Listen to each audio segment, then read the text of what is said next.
Okay, Councillor Ross, we'll just do another sound check if we can, please. Under 5. Good, thank you. Excellent, we've got that. Can you just say something else for us, please? Hello, everybody. Excellent, that's come through well. Thank you. Thank you.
Good evening, everyone. I welcome you all to this meeting of the Cardinia Shire Council and declare the meeting open. This meeting will be conducted in accordance with Council's governance rules. It's important that members of the public present in the gallery respect the setting and do not disrupt the meeting, particularly during debate and discussion by councillors on items on the agenda. We will commence this meeting with a reflection. I would ask those gathered to join us now for a few moments of silence as we reflect on our roles in this chamber. Please use this opportunity for reflection, prayer, or thought to focus on our shared intention to work respectfully together for the well-being of our whole community.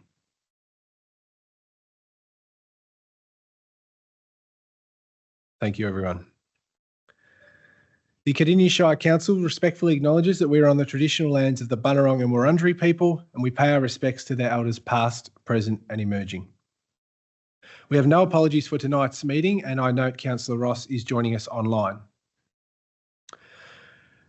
Can I please have a mover and a seconder for the confirmation of minutes? So that council confirm the minutes of the following meetings: the council meeting on the 14th of April 2025 and the Town Planning Committee meeting on the 5th of May 2025. Moved by Councillor Roberts. Thank you. Seconder, Councillor Thompson. All those in favour? Against? Declare that carried. Councillors, are there any declarations of interest in relation to tonight's agenda? I see none, and we'll note that in the minutes. Thank you. All right, let's go to community questions. So the first set of community questions will be referred to Debbie Tyson, I believe, General Manager of Community and Planning Services. So I'll invite Debbie up to the mic. Thank you.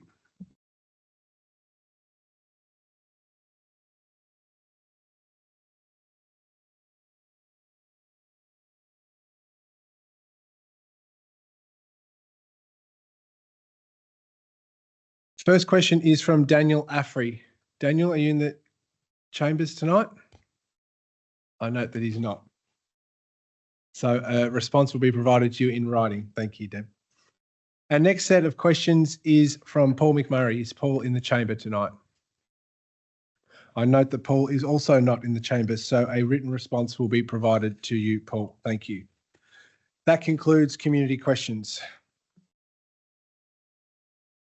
Thank you. We'll go on to item number 7, ordinary business. Agenda item 7.2.1, Lang Lang Public Artwork Update. The recommendation here is that Council 1 notes the progress of the Lang Lang Public Art Sculpture Project. 2, approves the identified contingency sites for the sculpture's placement as recommended by the Arts and Culture Reference Group, specifically first preference 190 Western Port Road, Lang Lang, Dick Jones Reserve, subject to VicTrack approvals. Second preference, McDonald's Track Lang Lang, council-owned road reserve between Western Port Road and Clark Road. Point 3, authorises responsible officers to commence the delivery of the public artwork at the second preference contingency site on McDonald's Track if approvals from DTP or VicTrack are not received by June 30, 2025. And point 4, supports the review and update of Council's public art policy 2012 to 2017 to reflect current best practices and contemporary standards, with a revised policy to be presented at a future council meeting and prior to further public artworks being delivered. Do I have a mover for this item? Councillor Payton. I'd like to move the motion as written, please. Thank you, Councillor Payton. Is there a seconder? Councillor Thompson. Councillor Payton to speak first. Thank you, Mayor. So just recapping on what this motion is all about and what the Mayor has just described. There are a couple of things in it that I really want to highlight, and that is tonight we are not debating about what is to be delivered in this public art sculpture. All of that has been decided, and my understanding, having reviewed and met with office staff at length, is that the resolution that was passed by this council in September 2024 has been followed pretty much to the letter of what was required of the office staff. So let's just look at what it is that we're deciding tonight, and then I would like to give some of my own commentary that's come from the community. I know that there's a lot tuning in live to this motion, and I've also had a lot of feedback over the few months that I've been a councillor. So to start with, this motion in summary is to offer an alternative location for the installation of the Lang Lang public artwork horse sculpture. And the second important part is that it requests us to support a review of Council's public art policy that was written from 2012-2017 to be presented at a future council meeting and prior to further public artworks being delivered. They're the two things that I really want to focus on. And of course, at the end, we will be authorising council staff to go ahead if this motion is passed. So I'll take the second one first and look at the public art policy. And this is where I just want to spend a short time talking about the history a little bit. There are councillors in this chamber tonight that are a lot more familiar with the history of this item than what I am personally, and I really ask them to speak up tonight and give us their perspective on it. I think it's important. From the community point of view, I think that the community in general, the ones who have lived this community and worked this community, supported this community for a very long time, feel let down by the process that has appeared during this art sculpture, you know, in the process of it being delivered. I think that there was a mindset and an expectation from the community that they wanted something that they now think that they are not going to get. And one of the really important reasons that we need to really carefully look at our public art policy that is not just old, but I think does not reflect the way that the culture of these rural towns who face a lot of challenges that urban people don't face. And because of that, there are things like the symbolism behind this art sculpture that is so much more important to them than maybe it would be to somebody in, you know, an urban belt. So what the community hasn't received in this process is that they don't feel like they got the chance to drive it. They don't feel ownership in what's being delivered. And for some of them, it doesn't represent what they expected or what they wanted. But so that said and acknowledged, I acknowledge it. I come from an arts background and I've studied it, I've worked it. From a public art perspective, I think most of you who have thought anything about it understand that public art is there not just to be literal and this is what it is. Public art is meant to challenge our thinking. It's meant to evoke conversation. It's meant to make us think about things in different dimensions and, you know, is that what outsiders see of us, or is that what we could become?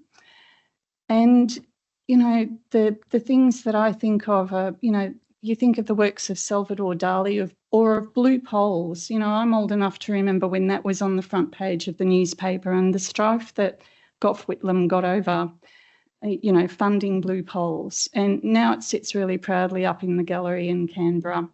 And I think Australians generally are pretty supportive of Blue Poles. And this is the beauty of art. It becomes a conversational piece and all of the rest. So these two statements, both the community feeling let down and what public art is, they sort of, you know, they're not going to sit comfortably alongside each other. So somewhere in between, we need to sort of strive for something that straddles that and sort of both looks to see what was wanted and looks to see what could be for generations to come. Councillor Payton, that's time. Is it? Would you like to ask for a 1 minute extension? Yes, please. Oh, can I ask for 2 minutes extension? Is that? We're only going to do one. Sorry. Is there a seconder? All right. Yeah, Councillor Okay, Roberts, thank you. Thank you very much. I'll try to stop rambling. So it's very important that we learn from the process and adopt a new public arts policy, review what we have and make sure that what we have in future is relevant for, you know, for all of the Shire, not just parts of it, and for generations to come. I think that's one of the points. Let me talk very quickly about the actual resolution that was passed in September. And what I think, looking at this now and hearing the comments that are critical of the resolution that was passed, it doesn't seem to be as prescriptive as what perhaps the author was expecting. And so when the artistic community have looked at the brief given to deliver an artwork, they've thought a lot more outside the box than what perhaps the initial community brief was suggesting. Having said that, I believe that you've got to look at Lang Lang as being it's a changing space. There's going to be a lot more new families come in, and maybe what was in Lang Lang is not always what will be in future. And council are right in defending that and working within that. All right. Sorry, Councillor Payton. I'll have Is that 2 minutes, really? I've been really... That's 7 minutes now of speaking time. So I'm going to go to your seconder, Councillor Thompson, and you'll have an opportunity to sum up. Councillor Thompson.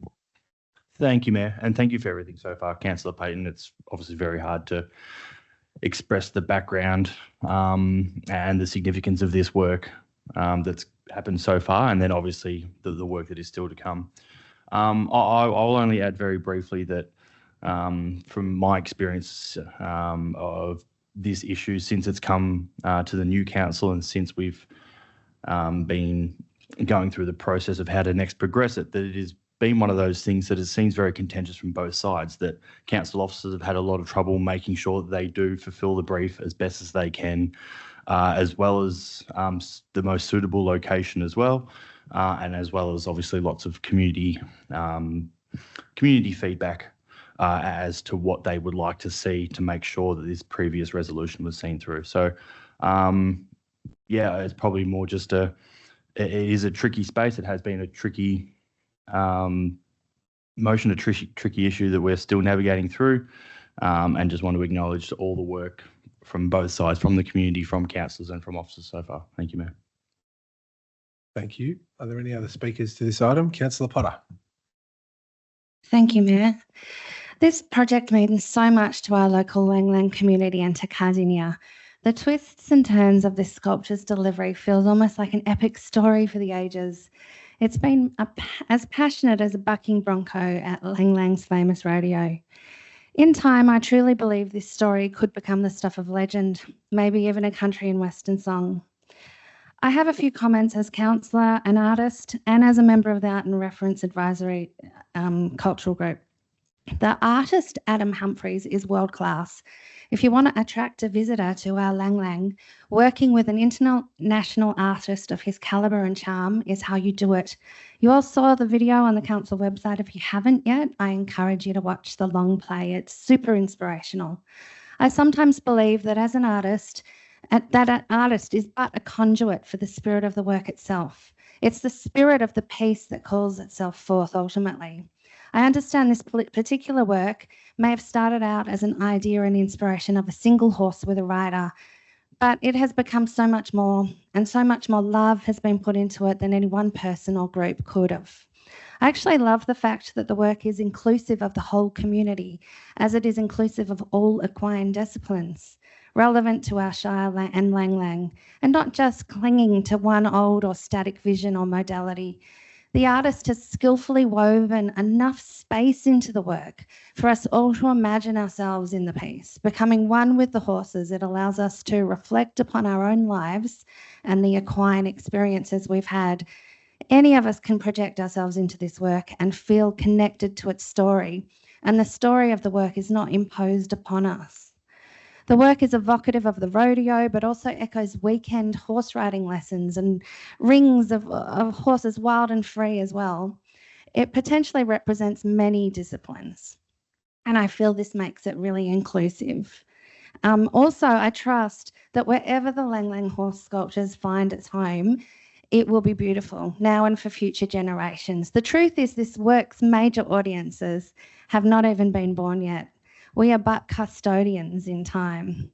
Community consultation on this project has taken into consideration everyone who has wanted to contribute, including the quiet achievers and not just only the ones with the louder voices. Everyone who's wanted to has had the chance to contribute, and they have genuinely put their best efforts for the community forward. It's been before 2 elected councils now, 2 elected Western Port ward councillors, the arts and culture group that I'm in with Councillor Roberts, and it's really been a team effort from the community and the artist itself. And I think that it's also been blended with all the realities that our council staff have worked hard around of finances, time constraints, logistics and legalities. And I think that the sculpture will be representative of all the ups and downs and hard work, blood, sweat and tears, the love and hopes for the future that make up this beautiful part of Cardinia, our Lang Lang. In reflecting upon the logistics, it's important that we honour the previous council's vision for the location of the work. May I have one more moment? Is there a seconder for another minute of speaking time? Yeah.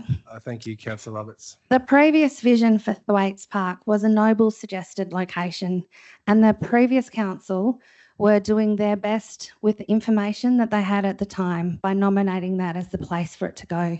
But unfortunately, new information has arisen now where there are too many logistical blocks that make that location not viable. I feel that both alternate location choices are honouring to the work and the vision and the spirit behind this amazing project. I'm grateful to everyone who's been touched by this beautiful work and contributed to its journey. Thank you for your positive energy. It's going to be truly something special. Also, the policy update is only to strengthen Council's ability to support and deliver beautiful community outcomes ongoing, and I support it wholeheartedly. Okay. Another speaker for this item, Councillor Roberts. Councillors, I'll ask you to do your best to please keep to speaking time. Thank you. Through you, Mayor. As Councillor Potter has mentioned, the Thwaites Park, in looking at that and doing the site analysis, issues have arisen, and that's the reason that the matter has had to come back to council. The CEO asked the Arts and Culture Committee to look for contingency sites, and two of those have been are the two listed. The reason is the size of the sculpture. The sculpture requires a space of 10 metres in diameter. The playground, there's a playground in the park, and if the work was located near the playground, it would be considered part of the playground, and so would need to be assessed and considered in effect part of the playground, and have to have mulch underneath it, and be reassessed to avoid risks such as finger entrapment. There are a number of services that run along the edges of the park, so the only space that it could possibly go is on the road reserve, which is DPT land. So officers are endeavouring to get DPT to approve it in that location. It can't be located in the park behind the trees because that does not achieve the part of the resolution about the work that's being seen from the road. So it's become quite complex, which is why we're asked to identify other sites. In considering those sites, I particularly took an awareness of the need for the sites to be close and as close as possible to the business district and the T-junction of McDonald's, the crossroad of McDonald's track and Western Port Road, as that's the entry point and the main activity core of Lang Lang. So the first site is on the main street and is next to the historical horse trough. The second site is slightly down McDonald's track. It's approximately 150 metres from the crossroad, and it's very close to an entry gate into the showground. So, so then again draws an association to the rodeo by being close to that point. That land is probably the closest to the preferred site of a piece of council land that can be used. There isn't. That is probably the closest bit of dirt that we could move it and have it as the site. All right, Councillor Roberts, that's over 3 minutes. Would you like an extension? Yes, 1 minute. Is there a seconder? Councillor Thompson. So these are the things that I looked at in making my in helping in bringing this advice to the CEO. So I understand that Thwaites Park is preferred, and I understand that in the case that it has to be not in Thwaites Park, that is going to be a disappointment for some community members. But I do see some advantage in it being, close to where competitors for the rodeo, bring in their trailers. The artwork is unique.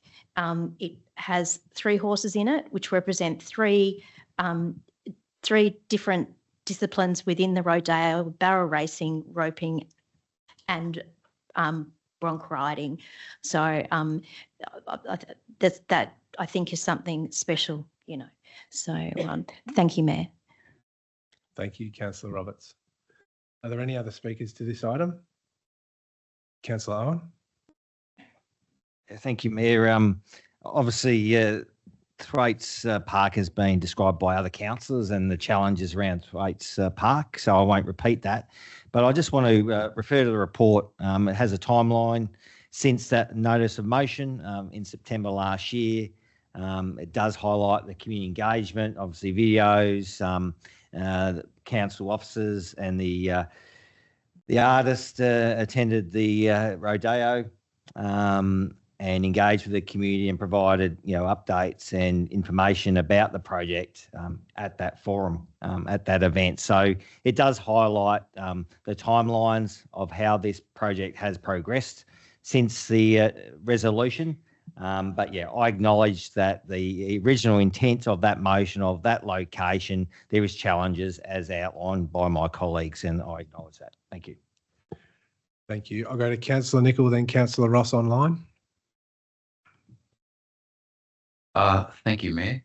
And I would just acknowledge the council officer's report and note that really the matter for decision tonight is around the first and second preference, just regarding the site constraints.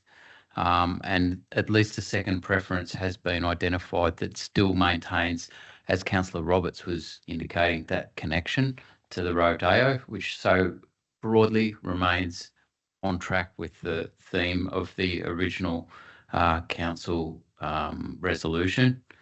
I would just note from experience that I was chair of the Gembrook Township Committee when there was a public art piece commissioned from, and the opinions varied greatly amongst the community about that one. In fact, for a period of time after its installation, people used to throw snatch straps over some of the objects and pull them over just to express their opinion about the piece of art. But over time, it's settling into its location well and into the landscape well. And in fact, people can approach the artwork and interpret it as they will. Some people still probably hate its guts.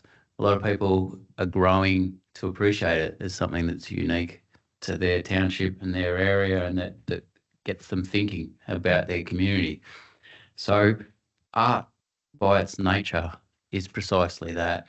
And I'd encourage us to see this through.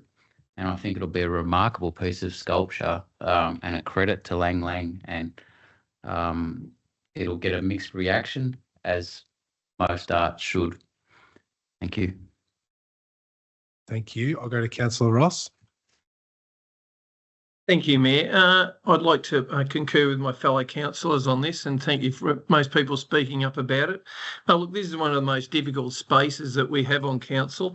There's so many valued opinions that people have, everything from location to selection of the piece, to the consulting of the groups, the recommendations that come from not only council but also the different groups on their opinion on these things. And naturally, from my experience, not everyone's going to be happy at the end of the day. But what we do have at the end of the day, I think in Cardinia Shire, we just don't put rocks up with plaques on them, which I think is really sad when you see that's the piece of artwork that people have. And in this case, there is a piece of artwork that people will question, but if you look at the reasoning behind it, it's full of merit. Also, too, it was brought up during our briefings that it's not impossible to change the location of something in future. What it depends upon is different departments giving permission to do that, which at this stage they don't, but we're applying to. It does come at a cost to move it in future, so it's not totally impossible, but we will finish up with something at the moment that we can do. It's a very difficult space. I do know that it puts a lot of stress on a whole lot of people who are into art and have their opinion. I do note that we do value the opinion of all the different groups involved, and hopefully we can come up with a solution that will appease most of the people. Anyway, thank you, Mayor. Thank you, Councillor Ross. Are there any other speakers to this item before I go back to the mover? I see none. I'll go back to Councillor Payton for 2 minutes to sum up. Thank you, Mayor, and thank you to all of the councillors who have added to the story of this artwork. There's a lot of dimensions to cover, and I think that as a group we managed to get there in the end, so thank you. Just want to add a couple of comments that I thought of as it was being discussed.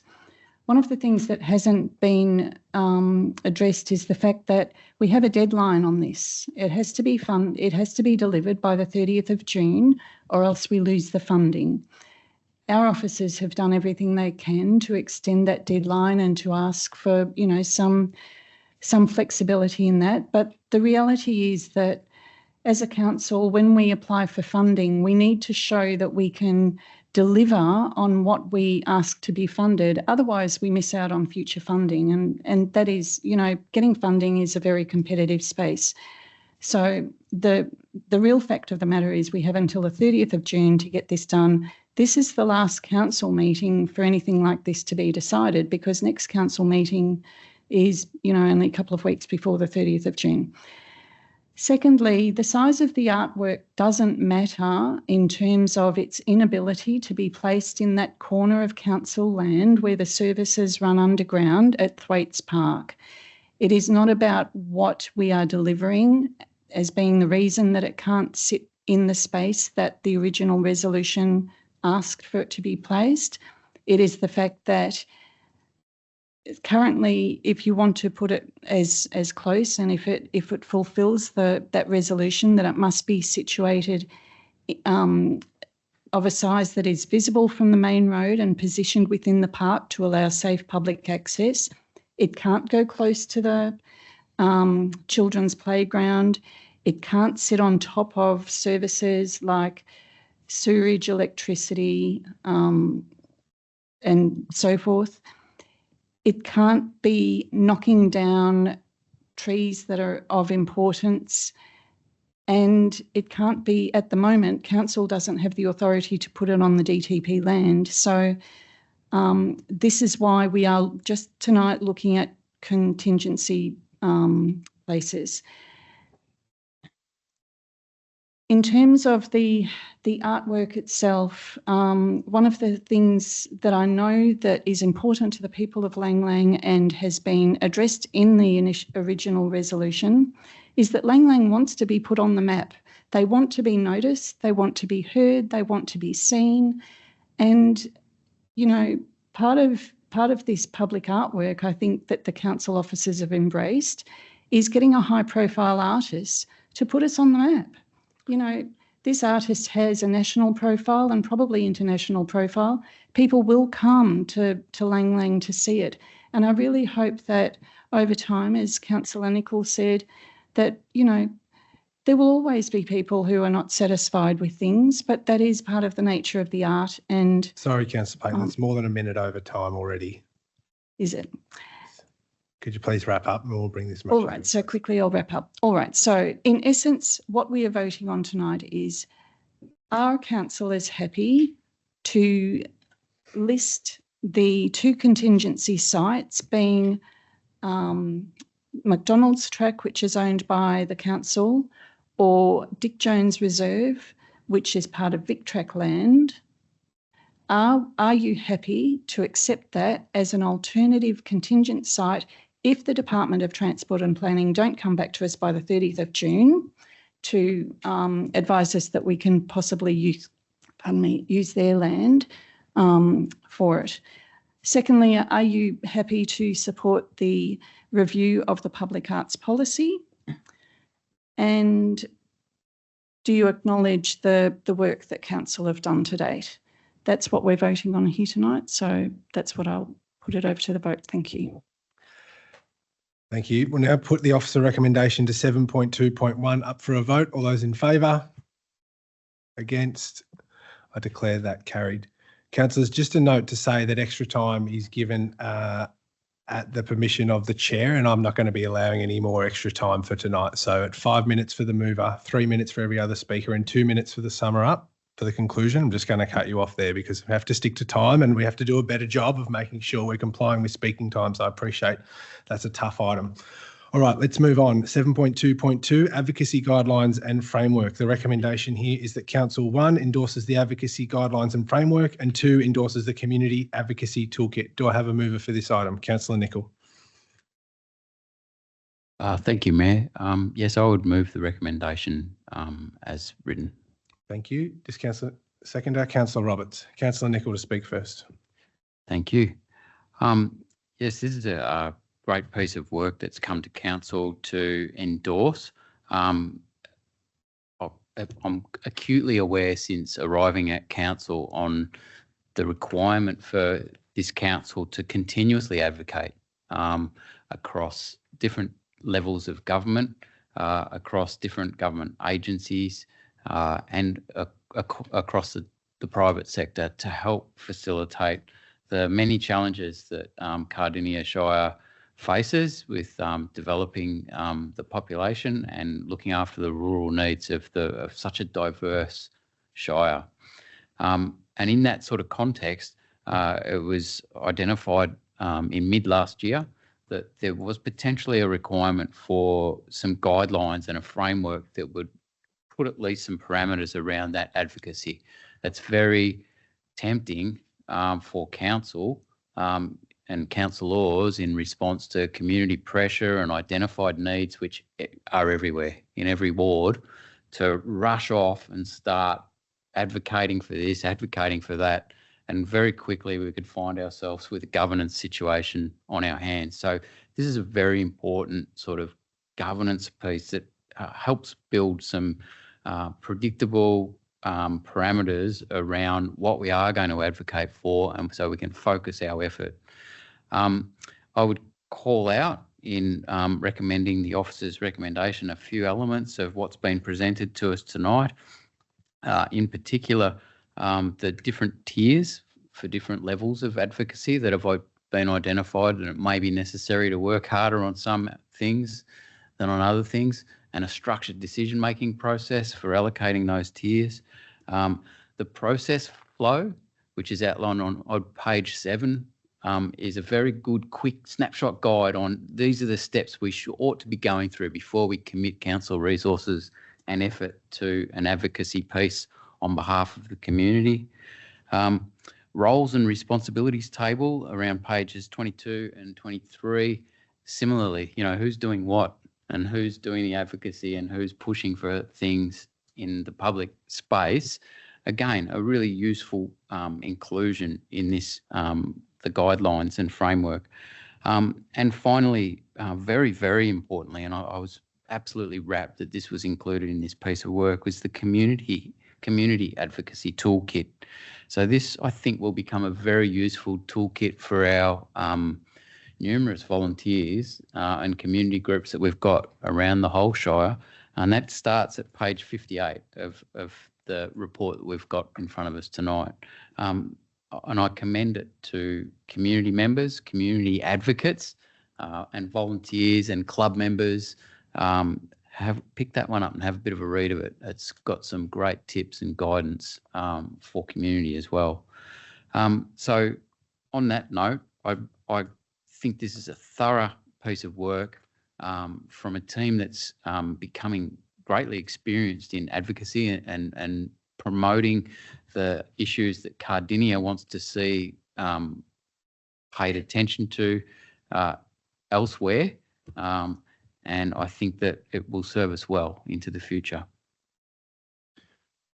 Thank you, Councillor Nicol. I'll go to your seconder, Councillor Roberts. Through you, Mayor, I particularly wanted to talk about the community advocacy kit, the piece that Councillor Nicol says starts at page 50, whatever. I just think this is going to be a fantastic resource because as councillors, we often have people approaching us with issues that are not in our domain. They're in the state domain, or they're in the federal domain, or they're in a private sector need. So I really am going to be a big advocate for this toolkit, and we'll be sharing it around to many of the community groups and individuals that come to me with issues so that they can pick up on some of the ways that they can start a petition to a state to state parliament or to federal parliament, or how they might contact a particular government department to put their case, or maybe they'll will want to start a petition to a discount department store that they might want to move here. But I just think it will be is a really good document, and I acknowledge the officers for thinking outside the square and thinking about how they can actually create advocacy movements in community, not just within our organisation. Yeah, thank you. Thank you. Are there any other speakers? Councillor Payton. Thank you, Mayor. There are two items that come to mind that I hear from the community that they want to see more of in council. One is transparency and one is more efficiency and productivity. And I think that this advocacy guideline and framework deliver on both of those things. From a transparency point of view, it ensures that council officers are not working on anything that hasn't been tried and tested through this framework, and that any outcomes are well thought out of the consequences of, well, if we advocate for this, then what are the consequences are going to be? How will it impact budgets? How will it impact our population growth? And all of those matters. So I tick to the transparency box, to the efficiency box for the same reasons. We don't want council staff wasting ratepayers' money and resources on things that will lead nowhere or are unwanted. And I think that the guidelines and framework in this instance really support that. So I thank council officers for their work. Thanks. Thank you, Councillor Payton. Councillor Ross. Thank you, Mayor. Look, this is one of the very most important issues that we have on council today, and it's really good that we've addressed the policy on advocacy. Look, in the past, council before rate capping had an ability to put council rates up at whatever they could choose to and vote on to support it. Our rates went up before I got on council 110% in 10 years. When rate capping came in, the Essential Services Commission with the Minister would approve the CPI increase for the year, which limited councils on the funding we could have. And it is so important that we get the, if we don't get this advocacy correct, we leave ourselves in a position where the funding and the approvals on different projects and services will be limited. And sometimes we might miss out if we don't do it as well as what we can. It needs to be known that success in this area will determine in future the projects and the services and the quality of the services that we provide on council. So I think it's excellent that we've done this. It really does structure it. It puts it at an important level that we needed it to become, because as things get tighter, people don't realise the CPI, the cost of living goes up in society. So does on council as well. And quite often the CPI out in the community is not the same as the CPI that councils have, as in road base and different things like this. Sometimes it goes up 7%. So therefore we need to know this is really important. We need to keep the people who fund us informed. We need to try and get their support, and we need to get their funding. Anyway, I think it's important. So I think it's a great document. It helps us in this way. And that's all. Thank you, Mayor. Thank you, Councillor Ross. Are there any other speakers to this item? I see Councillor Owen. Thank you, Mayor. I just wanted to reiterate the comments around the community advocacy toolkit. I totally agree with my council colleagues' comments about this. It's so important. It has assistance for the community regarding MP letter templates, checklists, advocacy strategy suggestions, resourcing tracker, campaign message workshop, social media checklist, media contacts. It's got all the contacts. I think it's really powerful for our community. I've got examples like the Beaconsfield Reservoir. It's not council's property. Council has a position on the reservoir. I appreciate there's many community members that want action in this space. So I could see this advocacy community toolkit be very helpful for groups like that, where council really has limited impact. It is not our land. We can refer people to these toolkits to help them advocate very strongly their position on other issues that council is limited into. So I think it's a really great tool for our community and I support it. Thank you. Thank you, Councillor Owen. If there's no other speakers, I'll go back to Councillor Nicol to sum this one up. Thank you, Mayor. Look, I think all the councillor comments sort of reflect my feelings around the advocacy. The only other thing I would probably add in summing up is that I think that combination of the advocacy guide, the community advocacy toolkit, as well as our own guidelines and framework, is going to help provide us with a shared language as well, potentially between ourselves as a council and community.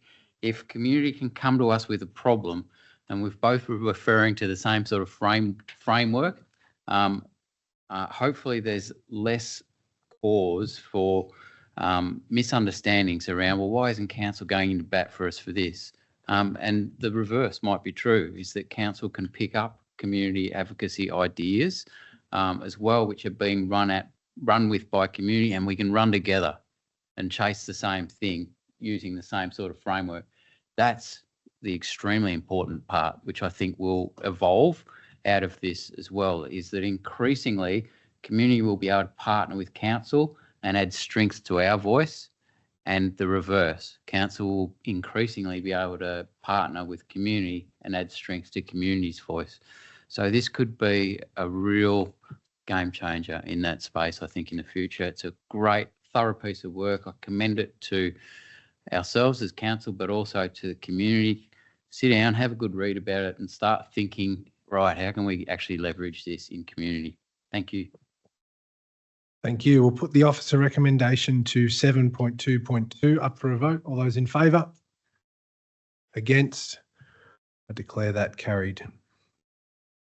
7.2.3, council owned land at 1 Halford Street, Beaconsfield Upper. There is an officer recommendation here that says council notes an initial assessment indicates that 1 Halford Road, Beaconsfield Upper, known as Lot 21, LP 2461, V3287 F381, is surplus to council needs and not required to be retained, and consequently resolved to A, commence the statutory process as required under Section 114 of the Local Government Act 2020 to advise of council's intention to sell the subject land through a public process for no less than market value plus GST as determined by an independent valuer. B, pursuant to Section 114 of the Local Government Act 2020, to give public notice of the proposed sale of the subject land on the council website. C, undertake community consultation in accordance with Section 114 2B of the Local Government Act 2020. And finally, 2, notes a further report will be presented to a future council meeting to enable consideration of any submissions and determination of the matter. Do I have a mover for this item? Councillor Owen? Thank you. I move an alternate, please, Mayor. Thank you. Yep. So it's an additional new dot point 2, which reads, include within the community consultation the ability for residents and community groups to put forward alternate uses of the site and express interest in leasing the site from council. So that's an additional point 2, which will then keep the original 1 and the original 2, which is now the 3. Thank you, Councillor Owen. We note your alternate, and that's up on the screen there for councillors to have a look at. Do I have a seconder for this? Councillor Nicol. No, that's okay. Councillor Potter, would you like to second this? I've got the seconder as Councillor Potter. Councillor Owen to speak first. All right, thank you, Mayor, and thank you, councillors. Bit of a history. In 1991, the then Pakenham Shire purchased the property in 1991 from the CFA for $50,000. Council report at the time indicated the land was purchased to ultimately consolidate the title within the other council land in close proximity. The CFA purchased a new site in Upper Beaconsfield, and that's where the CFA is now. So the land has been leased to the Upper Beaconsfield Conservation Group, operating as Green Circle Plant Nursery since 1997. The tenant constructed all improvements on the proposed to operate from the land, and their service will be offered from an alternative address as the main committee member plans to retire. So I do thank Green Circles. They've been a community nursery for a long time. They've donated so many of their plants and goodwill to the Upper Beaconsfield and the wider community. So I just want to thank Green Circles, who have moved on from the site. So the site is now vacant. Council does have, in my opinion, very limited council-owned properties in Upper Beak. We talk about a lot of Crown land. So this is council-owned property. So there is two options, as I outlined in the report. A lease for the vacant land is an option open to council in accordance with council's lease and licence policy. Given interest shown in the land and council's current policy position, it is likely that if a lease option was pursued, a community lease would provide a community lease return in line with the fees and charges, approximately $120 per annum, and it could be up to $476 per annum. The other option is a sale, and I appreciate the officers are recommending a sale. Obviously, it's as per the Local Government Act, the rules around sale of public land, that's outlined in the report. The Beaconsfield Upper Township Strategy identifies the land as the garden estate residential and provides information on preferred character to meet the future developments. The minimum lot size for the estate is 700 square metres. 1 Halford Street is 800 square metres, so the land cannot be subdivided. The report does talk about, obviously, costs to hold, implications on the budget. If the land was leased for community purposes, there would be potentially no cost to council. There would be an ongoing management of the tenant and administration. The report does outline there was internal referrals. There was no current internal interest to utilise the land and no future use identified. Parks and Planning have advised that open space strategy indicates that Beaconsfield Upper is well accommodated for open space and all residents in the vicinity of the land within 500 metres. I acknowledge the external interest, and I've received obviously communications with some people of interested Upper Beaconsfield residences and community groups. I do note there was a request for maybe for the land to be considered for car parking for the commercial precinct. There was also another request for the land to be once again a nursery. So what I'm asking in this alternative motion is to make it clear that council is inviting community members and residents, if they would like to lease the site or use the site. So it just makes it clear that council is open to receiving submissions on future users, future leases on the property, and it's not solely that it intends to sell. I personally would not like to see it sold, but I am open to getting submissions to see what other uses the land could be used for. So I look forward to receiving those submissions in the future. I'll move so. Thank you. Thank you, Councillor Owen. I'll go to your seconder, Councillor Potter. Thank you, Mayor. Thank you, Councillor Owen. I'm happy to support Councillor Owen's alternate motion. Towns naturally evolve over time, just like people who live in them.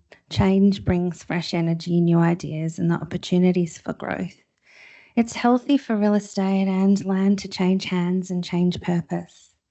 This renewal helps communities stay vibrant, meet current needs, and make space for the future. Embracing change ensures that towns don't get stuck in the past but continue to reflect the hopes and diversity of the people who call them home. But as we grow, it's important to honour where we've come from. History and culture can run deep here in our Upper Beaconsfield. Every paddock, shopfront and hall has a heart story. And this land has stories too. As Councillor Owen explained, it was purchased by the Country Fire Authority for 50 grand in 91, purchased from them in 91, and they had it since 1946. Can you imagine the personal stories the community have about this land? Then Green Circle's nursery and all their goodwill. I'm sure their plants have decorated gardens throughout the Shire. But growth doesn't mean forgetting. It means carrying our stories forward. Who knows what the next chapter will be? Whether it's sold or leased, I'm sure Upper Beaky will embrace its next chapter. So as all of Cardinia changes and grows in Upper Beaky and in the growth corridor, let's welcome progress with care. Let's build a future that's vibrant and inclusive while still grounded in respect for our past. Because when done right, change isn't something to fear, it is a sign of life. I'm happy to support the alternate motion, and if it passes, I will listen to the community's ideas and feedback with great interest. Also, I wonder if there are any other council assets in the area that are being underutilised that the community might consider uses for community uses too. I'd like this to be taken into account by council staff when reviewing the potential community suggestions for the land when they return it to council. Thank you. Thank you, Councillor Potter. Are there any other speakers to this item? Councillor Pomeroy. I'm supportive of the alternative motion, so thanks, Councillor Owen. I think it is important to note that this is a good process that has been strengthened. We do need to look at asset utilisation right across the community, and that is a focus of the council to make sure that we are using our community assets. So I do support the officers in bringing this to us and saying it potentially needs to be sold, and let's start that process. But also as part of that process, let's make sure that selling it is the right thing to do. I think it's important to note that this will come back to us. We'll have the opportunity to have a further decision and to consider also, if it was to be sold, where these proceeds would go. And we do have a few options for that. So whether it might help council invest in something else, or it might go back to a community infrastructure project. So I really look forward to the report and having a further chat about this one. Thank you. Thank you, Councillor Pomeroy. Councillor Payton. Thank you, Mayor, and thank you, Councillor Owen, for your alternate motion. I support your alternate.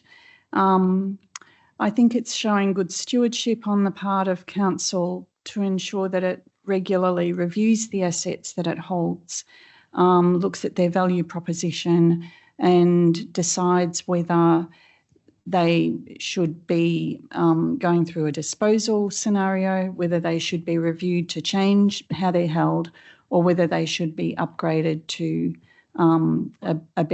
a higher value. So a couple of the considerations that I'd like to see put in place by council officers when they go through this process is that there is a 2009 township strategy. Whilst out of date, I still think that it goes to the heart of what Upper Beaconsfield is about. And so that needs to be reviewed. Upper Beaconsfield as a township has very limited car parking, especially since the general store has become a lot more progressive in what it offers and the tourism that it's bringing into the town.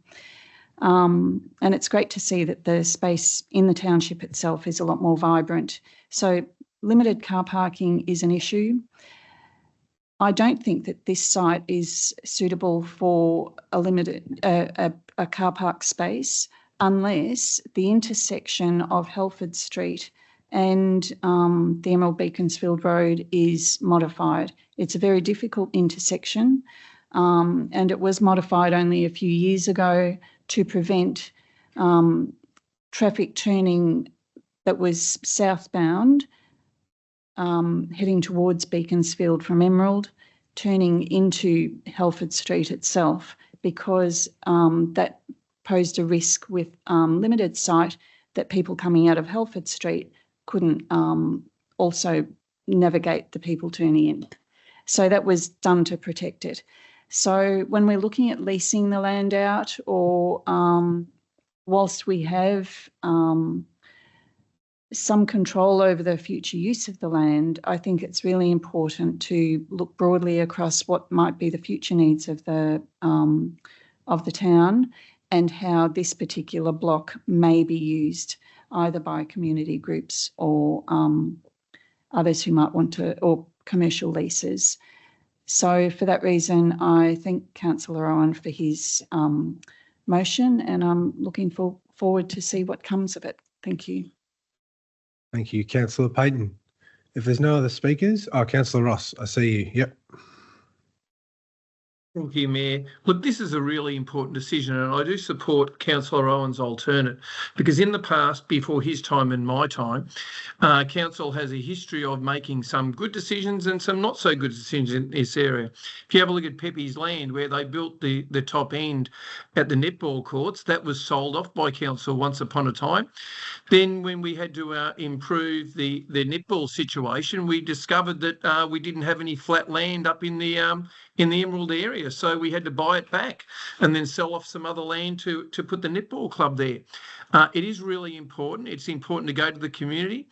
Sometimes just a quick sale or a quicker sale in the name of trying to fix up something on the budget might really inhibit you in future from the opportunities on a site. So these areas are really hard to find areas that council own in these areas, or we have to pay a really big price to buy them. So I think it's really good that we take our time with this, that we go away, we listen to the community about what the options are, and we might come up with some options too.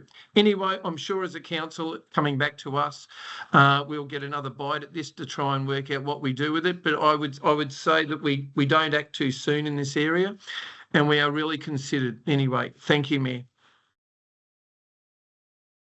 Thank you, Councillor Ross. Before I go back to Councillor Owen, I'll just add I'm going to support this alternate, but I'm only going to support it because I'm happy with point A, and then it commences the statutory process to advise of the intention to sell, and obviously we'll have a decision point whether or not some good opportunities come up for lease, and I appreciate Councillor Owen's intervention in that space. And the reason I think Councillor Pomeroy flagged it before is I think it's time for this council to start to think more creatively about alternative revenue streams in an attempt to reduce the burden on the ratepayer. We always talk about increased costs, and we know that there is some pain points coming up for council.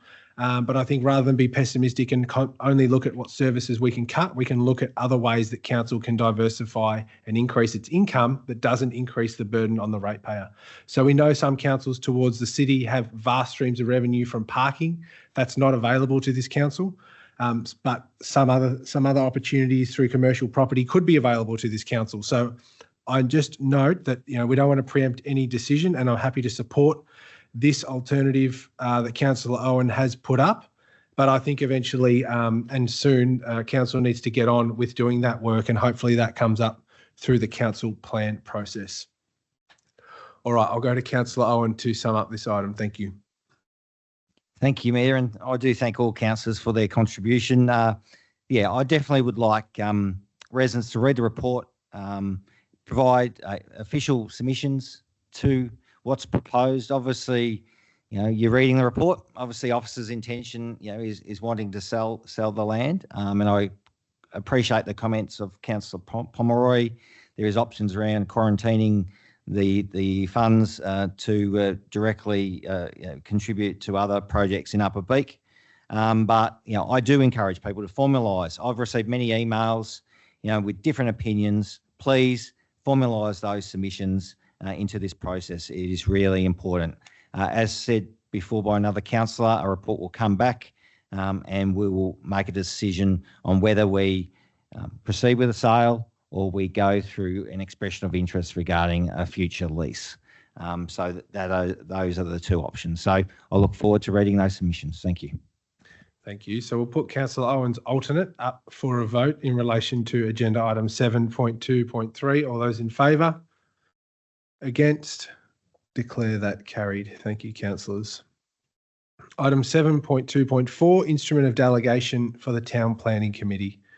The recommendation here is that Council, in exercise of the powers conferred by Section 63 of the Local Government Act 2020, the Act, and Section 188 of the Planning and Environment Act 1987, 1, delegate the Town Planning Committee the powers, discretions and authorities set out in the attached Instrument of Delegation.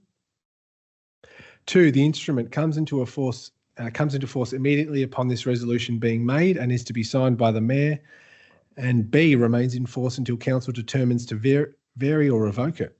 3, the powers, discretions and authorities conferred on the Town Planning Committee by the instrument must be exercised in accordance with the delegations and limitations set out in the instrument and with any guidelines or policies Council may from time to time adopt. Do I have a mover for this item? Councillor Pomeroy. I'd like to move the report as noted. Thank you. Is there a seconder? Councillor Nicol. Councillor Pomeroy. This is mainly a statutory item. The Town Planning Committee consists of each of us 9 councillors and the chair is the mayor of the day. We each have voting rights and these meetings are held on the first Monday of the month. This report outlines the powers, discretions, authorities set out in the Instrument of Delegation on page 120 and I am in support of this. Thank you. I'll go to Councillor Nicol. Thank you, Mayor. No, I reserve my right to speak. Thank you. Thank you. Are there any other speakers to this item? Councillor Payton. Thank you, Mayor. I am in support of this item. I just want to make a couple of comments on behalf of my Western Port Ward residents and other residents across the Shire. I think that it's vital that there is a town planning committee that consists of elected delegates, being us councillors in the room here tonight, because the idea about this town planning committee is that its goal should be not to control ownership, but to ensure peaceful coexistence and respect for land ownership. And I think that when there are council officers who are meeting the needs of a lot of rules and regulations that are filtered down from other levels of government, and we have the needs of landowners, you know, that pay our rates and that we have to answer to. I think it's vital that a planning committee like this is in place, so I fully support it. I just want to talk about a couple of quick items about what I would like to see more happening. Instead of focusing on control, this committee would better serve Cardinia with a focus on protecting property rights and assisting with conflict resolution. We should start with how to protect property rights and protecting important land uses to ensure that loss and damage are minimised and conflict is resolved. The one-size-fits-all approach of this heavily regulated space continually throws up issues for this council and for its landowners, because once you move into the rural areas, the diversity of landscape, industry and need really creates more exceptions than the rule. Trying to squeeze the multitude of needs and assets into the confines of heavy regulation only tends to work against the principles of protecting individual rights and serving the needs of owners and businesses that live and work on the land. That's really all I have to say about the town planning, but it's a vital instrument for our residents, and I support it. Thank you. Thank you. Are there any other speakers to this item? Councillor Nicol, would you like to contribute before I go back to the mover? No, I'll go back to Councillor Pomeroy to sum up. Nothing further, Mayor. Thank you. So we'll put the officer recommendation to 7.2.4 up for a vote. All those in favour? Against? I declare that carried. Item 7.2.5, Instrument of Delegation, Council to CEO. The recommendation is that Council, in the exercise of the power conferred by Section 11(1)(b) of the Local Government Act 2020, resolves that 1, there be delegated to the person holding the position or acting in or performing the duties of Chief Executive Officer, the powers, duties and functions set out in the attached instrument of delegation to the Chief Executive Officer, subject to the conditions and limitations specified in that instrument. 2, the instrument comes into force immediately upon this resolution being made and is to be signed by the Council's Chief Executive Officer and the Mayor. 3, on the coming into force of the instrument, all previous delegations to the Chief Executive Officer are revoked. And 4, the duties and functions set out in the instrument must be performed and the powers set out in the instruments must be executed in accordance with any guidelines or policies of Council that it may from time to time adopt. Do I have a mover for this item? Councillor Pomeroy. I'd like to move the recommendation as noted. Thank you. Is there a seconder? Councillor Potter. Councillor Pomeroy to speak first. Mayor. It is important to note that the attached instrument does have one change relating to the power of the CEO to approve and execute variations to existing contracts to up to 20% financial tolerance within the existing financial delegation of the CEO. The current instrument approves a 10% variation, with anything above that needing a council resolution. This change to 20% enables officers under the guidance of the CEO to expedite decisions quickly, maintaining formal approvals and governance, as well as facilitating payment to suppliers in a timely manner. To give you an example, a $500,000 project has a $60,000 overrun, which would be 12%. So we'd hold this project, bring it back to a council meeting and head from there. But we already have another number of governance processes in place to aid delivery. Tonight, we'll get the quarterly report, financial report back to council. And this is one mechanism for us to ensure that the budget and the governance and our overall capital budget have strong governance around them. I would also like to note that anything over $1 million comes back to council as well. It's not under CEO delegation. Thank you. Councillor Pomeroy, I'll go to your seconder, Councillor Potter. I'm happy to second this motion for the purposes of governance, and I think that it's a fair change to allow ease and grace to speed up the processes and timelines. Thank you. Thank you. Are there any other speakers to this? Councillor Payton, Councillor Owen, then Councillor Ross. Thank you, Mayor. My understanding of the need for this change in the instrument of delegation is because the main projects that are affected are our large infrastructure projects, and that's road and drainage related issues. And, you know, we all want our roads fixed faster and better. And this is one way of achieving that. We want bureaucracy to move out of the way. And, once a road project or a large infrastructure project has actually been approved, I think it's important to let that deliver. And we know that the council officers themselves have some strict checks and balances to keep us within budget as they possibly can, and that these contingency reserves are not requested unless there is a real need for them. So that's all. Thanks. Thank you. Councillor Owen. Yes, thank you, Mayor. And I do have concerns about what we're proposing to do tonight. And it's nothing against our CEO, but 1.1.2 clause that talks about the roads constructions panels board and able to delegate authority to approve contracts up to $3.5 million. I do have concerns about that. This initial decision was made in April 2020, and that was 1 month at the start of COVID, and also the start of significant federal money of $150 million that we were going to get for the roads program. Things have changed. Obviously, we're out of COVID now. The program the money has been withdrawn. So, delivering $150 million worth of roads, the urgency is not there now. And I just would like to have a relook at these panels boards and see what the mechanisms are through delegated authority, because I want to see real value real value in contracts. I'm not saying it's not being done now, but we don't know any different. The panels have been operating since 2020.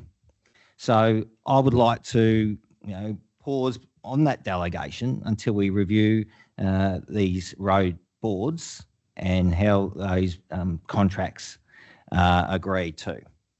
I would like to just note that my concerns regarding that, and it's timely that we have a real good look at that clause regarding those road contracts over $3.5 million. And that is, when you look at all other contracts, the maximum is $1 million. So it is quite significant. Thank you. Thank you. Councillor Ross. Thank you, Mayor. Look, this is a really important issue that we've got at hand.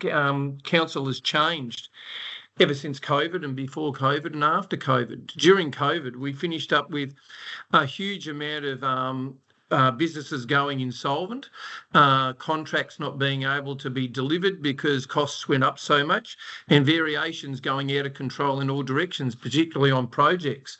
Time is money, and if our officers can't, as it was pointed out, make variations to agreements in a timely fashion, at the end of the day, projects will be stopped, they can be delayed, they can be cancelled, there can be penalties in the contracts if you don't allow them to go ahead in the time frame that their tenders were brought. And also too, there can be alternate costs added onto it because of the time delay that we will become in breach on these contracts.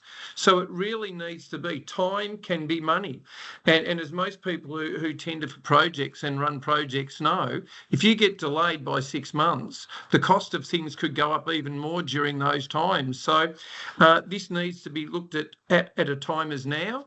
As Councillor Owen pointed out, there's projects that, $1 million maybe 10 years ago was a lot on an increase. I know some of our projects, which I won't particularly name, but over time were originally budgeted at $6 million. They finished up being $16 million. Some of the others finished up being $5 million, going out to $9 million. And therefore they had to be adjusted. But once the contract's drawn and you agree to go ahead, if you don't do it in a timely fashion that is quick enough, it will cost you money. And it might do all of those above things. And it will cost ratepayers money in the long run if it gets cancelled or not going ahead. So anyway, I think this is a variation. It will be looked at in time that we can see how it's working. And if things change, we might change the policy again. But at this time, this is a needed policy. Thank you, Mayor. Thank you, Councillor Ross. Are there any other speakers to this item? No, I'm happy to jump in just briefly, just in terms of I'm going to be supporting this item tonight. I'll just ask a question to the CEO if I can, and I apologise for putting you on the spot. In relation to the roads panel, is that able to come back to council for review separately outside of this instrument of delegation?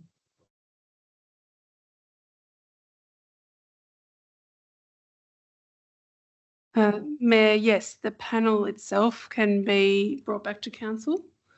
That wouldn't address the delegation though, unless that was separately returned to council. Okay. So my perspective on this, thank you, Councillor Owen, for raising that. Thank you all councillors for your contributions. I'm going to be supporting this tonight, and I think in the future, when a review on the roads panel is done, then we can look at the instrument of delegation, the funding for that specifically, and see if we need to address that. But I see no issue in supporting this tonight. All right. Are there any other speakers before I go back to Councillor Pomeroy? I see none. Over to you, Councillor Pomeroy, to sum up.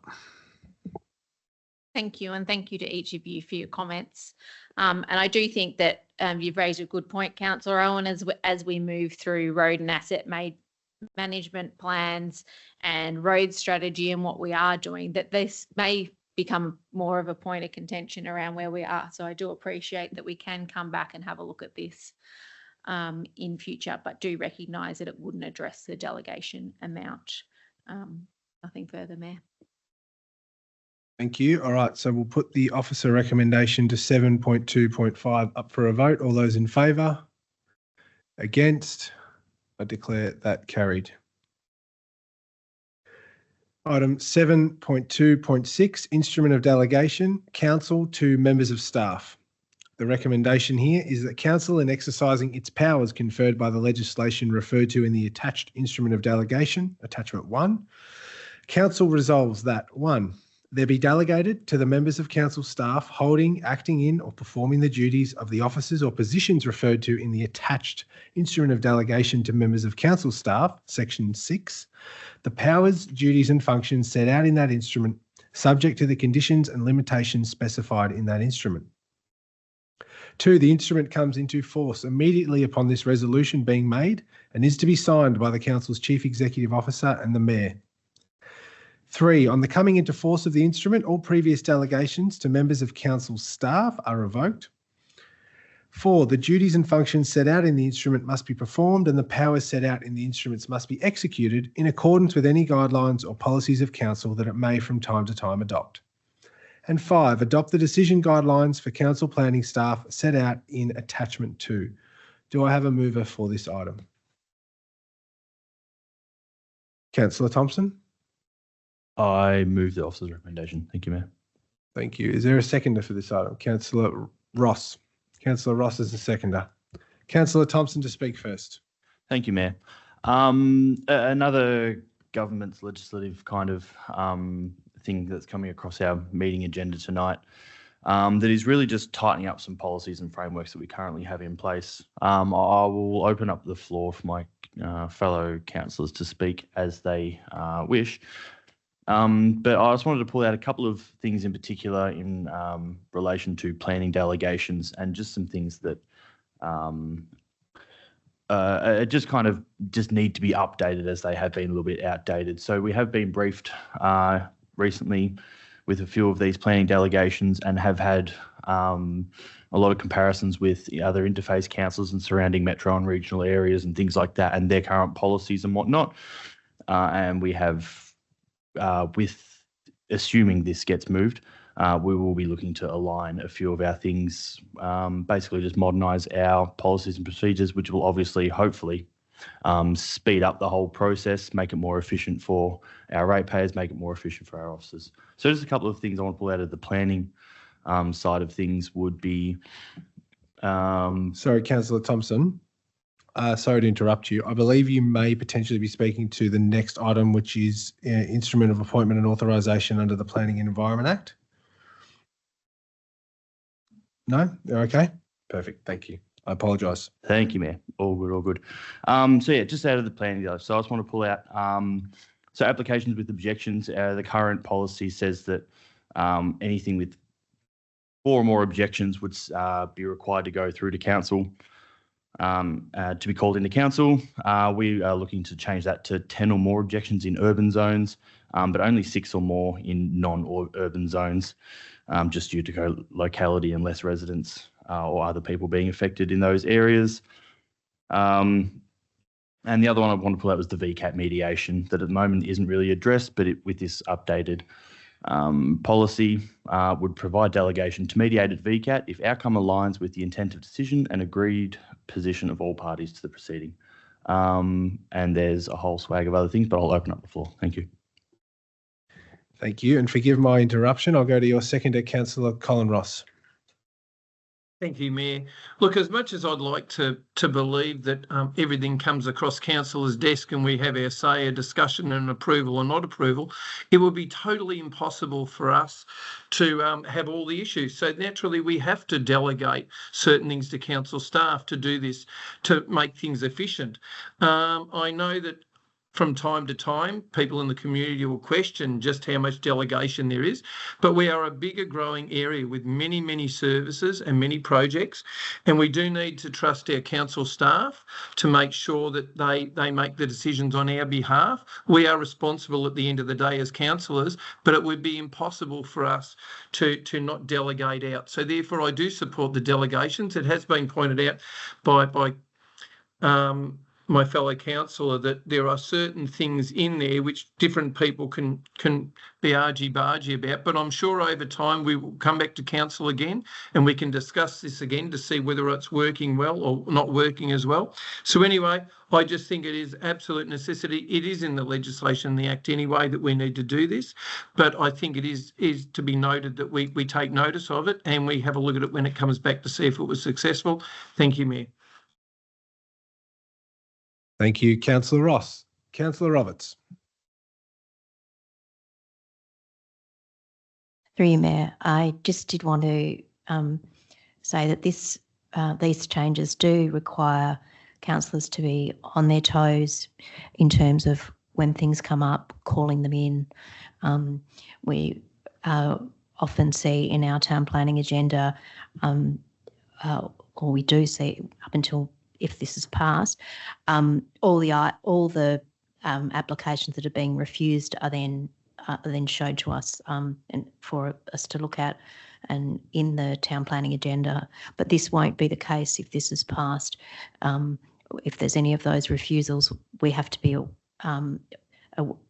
look at them through our internal processes, and if we wish, call them into the agenda. So it's a change in thinking, and just similarly with major what may be judged as a major commercial development. We've got a few of those in the wind at the moment in the community, as we know.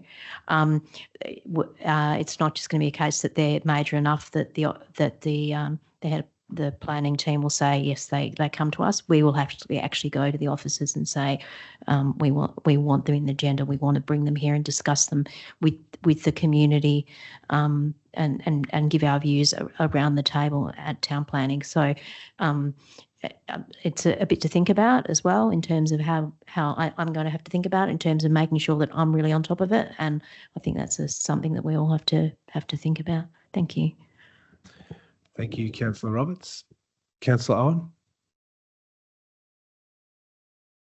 Thank you, Mayor. Thank you. I just wanted to highlight this is some significant change to what Cardinia Shire has been operating for a large number of years, but changes can be good. Councillors have been fully briefed on these items, and it has changed over time. The first version, councillors did have some concerns about. The officers listened to those concerns and refined it, and this is what we're looking at tonight.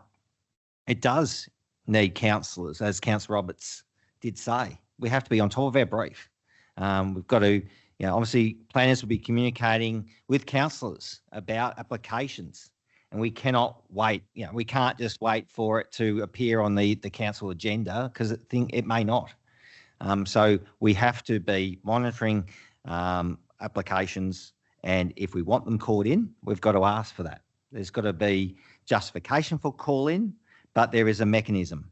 Obviously, there's changes around objections, and that is a significant change, but it does reflect our urban areas and our rural areas. There's different numbers there, but it's important. My understanding is these changes in some areas of our planning will speed up planning decisions. It doesn't have to wait for a town planning meeting. It doesn't have to wait for a full council agenda report to be created. So I'm hoping this will, and I've been advised that it will, assist in some applications because that's what people are asking for. Quicker decision making. But yeah, it is significant changes. I encourage residents to have a look at them and understand how our planning delegations will change in the future. Thank you. Thank you, Councillor Owen. And I think you've summed it up well. I'll be supporting this tonight, but particularly because of the expediency that I think it has the potential to bring, and we'll be keeping a close eye on it over the coming year, and I'm sure we will have to give delegation again to this in due course. But yeah, I'm really confident in our staff, in our planning staff, in making the right call in this benefiting them. And I mean, my expectation is that all councillors are across their brief, and I think that's a good thing. And yes, I've called something in recently, and I hope my fellow councillors do too. If they think there's something relevant to them at town planning they want to call in, And I think the good thing about this council is that we are able to communicate with our GM of planning if we have any concerns really easily. So I don't think there's going to bring up any barriers in relation to approving these changes, which will hopefully speed things up for development in Cardinia Shire. All right, councillors, are there any other speakers to this one? I see none. I'll go back to Councillor Thompson. Thank you, Mayor, and thank you, fellow councillors. I'd just like to reinforce the fact that the intent of this is to speed up planning applications. It is a response to a common theme within Cardinia Shire that the planning decisions take too long. But with this, there comes some inherent risk, obviously, with extra delegation powers to officers. So yes, obviously councils need to be on their toes, but also if there is something that is really bothering any ratepayers or residents out there, to also reach out to your council to make sure that that is flagged with them. But yeah, nothing further to add. Thank you, Mayor. Thank you, Councillor Thompson. So we'll now put the officer recommendation to 7.2.6 up for a vote. All those in favour? Against? Declare that carried. Item 7.2.7, Instrument of Appointment and Authorisation, Planning and Environment Act 1987.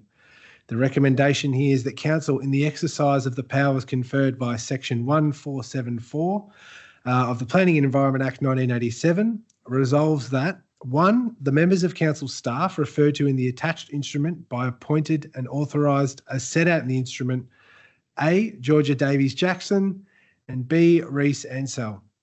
2. That the instrument comes into force immediately after it's signed by Council's Chief Executive Officer and remains in force until Council determines to vary or revoke it. Do I have a mover for this item? Councillor Pomeroy. I'd like to move the recommendation as noted. Thank you. Is there a seconder? Councillor Thompson. Councillor Pomeroy to speak first. This one is purely regulatory, and I congratulate Georgia and Reece on being appointed. And yeah, this will enable them to perform their duties effectively, contributing to efficient and effective service delivery. Thank you. Thank you. Councillor Thompson is the seconder. Reserve my right to speak. Thank you, Mayor. Thank you. Are there any other speakers to this one? I see none. Good. I'll go to Councillor Pomeroy. Nothing further, Mayor. Okay. So we'll put the officer recommendation to 7.2.7 up for a vote. All those in favour? Against? I declare that carried. Okay. Agenda item 7.2.8, disbanding the Yarrabubba Reserve and Yanathan Recreation Reserve Community Asset Committees. The recommendation here is that Council does disband those committees. Do I have a mover for this item? Councillor Pomeroy. I'd like to move the recommendation as noted. Thank you. We note that. Is there a seconder? Councillor Payton. Councillor Pomeroy to speak first. We've spent much of today talking about volunteers and the difficulty in finding volunteers. And this report really goes to the heart of that. So I'd really like to pay tribute to the volunteers that have supported the Yarrabubba Reserve and the Yanathan Recreation Reserve over many years on the community asset committees. And I'd like to note that the Yarrabubba Reserve has made significant attempts to form and sustain a committee. A new committee was established at the AGM in April 2024, but within months, key members resigned, leaving the committee unable to meet the minimum requirement of 5 members. So they formed a new committee in December 2024, but have had further resignations in February, which has left only 2 members. So they don't want to disband. They want to continue to support the community, but they find themselves left with no choice. So they have supported tonight's recommendation for Council to take over the direct management of the site. And I think it's really important to note that this Community Asset Committee is left with a significantly financial surplus in their account. There's $17,000 in there. This reserve has been very well maintained.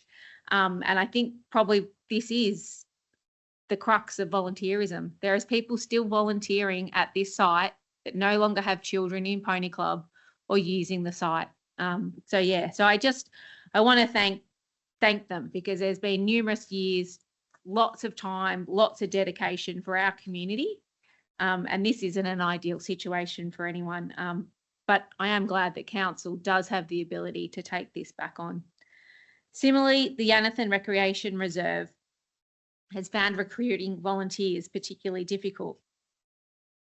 So whilst I'll support this motion to disband these committees, I wish it wasn't the case. To everyone that has served on either of these committees, thank you. Thank you, Councillor Pomeroy. Councillor Payton. Thank you, Mayor, and thank you, Councillor Pomeroy. I agree that we all here in this chamber applaud the efforts of all of the volunteers of the past and the present who have given their time and efforts and passions and raised funds to continue the use of these spaces. I can speak regarding the Yanathan Recreation Reserve. Ordinarily, a community assets committee is made up of a number of clubs that use the facility. And in this instance, it's a single user club. It's just the tennis court. You know, there's no other netball club, football club that use it. Back in the day, Yanathan used to have its own primary school. It did have a very competitive tennis team. And there was a lot more, there was more of a central heart around Yanathan. And now it's really just it's a group of farmers. And Yanathan has a public hall and it has this tennis reserve that's next to it. What I want to highlight is that in disbanding doesn't mean that the community is just handing over this asset back to the council. It actually is just a change of the guard, and it allows the council to say, look, the current structure is not working. What we need is to review the structure and see what else can be done. I've had some discussion with the committee of the Yanathan Public Hall, and I know that there's some interest in them both using the tennis courts themselves. When there are events held at the hall, the kids love to play on the tennis courts. I know that there is a future for the courts because there's been an interest locally in social tennis. Probably not the use for the courts that there was in the past with the highly competitive tennis teams, but still a purpose. And so I'm agreeing to this disbanding with the understanding that council officers will go back to these communities and talk again about possible alternatives. You know, are there other committees in other areas who might be interested in either partnering council to help manage the asset, or, you know, what is that space going to look like? So I thank the officers for this recommended report, and let's see what comes. Thank you. Thank you, Councillor Payton. Are there any other speakers to this item? Councillor Potter. Thank you, Mayor. I want to honour the volunteers who have served here. Thank you, genuinely. Sometimes committees wind down as towns grow and change, but that simply makes space for fresh voices and new ideas to rise. I'm reminded of the biblical verse, there is a time for everything, which states, for everything there is a season and a time for every activity under heaven. The spirit of connection that these volunteers and committees have put into the community have made Cardinia the place it is today, which is great. The foundations that they've laid won't be lost. Your work will inspire the next chapter of community connection, shaped by emerging leaders and neighbours ready to step forward when the time is right. Volunteering is something that is close to my heart, rather. We were talking about it today as a council. It's something I'm really passionate about, and maybe we need to look at new ways volunteering can be attractive to the newer generation. In fact, I challenge the next generation to step up and share your ideas about what you'd like volunteering to look like. Last year, I had the privilege of graduating from the Cardinia Community Leadership Program, an experience that helped me grow both personally and in my service to the community. Last week, I was honoured to return as a keynote speaker for the launch of the next program, and it was a joy to welcome this year's leadership program participants and reflect on how much the journey had meant to me, The program is fully funded by Cardinia Shire Council and creates a unique space for local leaders to connect, grow and explore how we can contribute meaningfully to our community, and it runs annually. I am inspired about what positivity and community spirit is growing in our Cardinia. Watch this space, and thank you genuinely for all those who have served so far. Your contributions won't be forgotten. Thank you, Councillor Potter. Are there any other speakers to this item? Councillor Ross. Thank you, Mayor. I concur with my fellow councillors. In Cardinia Shire, we have the most outstanding volunteers, as displayed through the Stan Henwood Award. When you read through the applications and nominations there, we celebrate them at a volunteers dinner, which is coming up this Thursday night. And it's outstanding the amount of people you see there. But the elephant in the room that is really, really sad is the fact that through the productivity boom, the busyness of life, the fact that 80% of our ratepayers drive out of the Shire for work, they're left with little time at the other end to volunteer and do these things.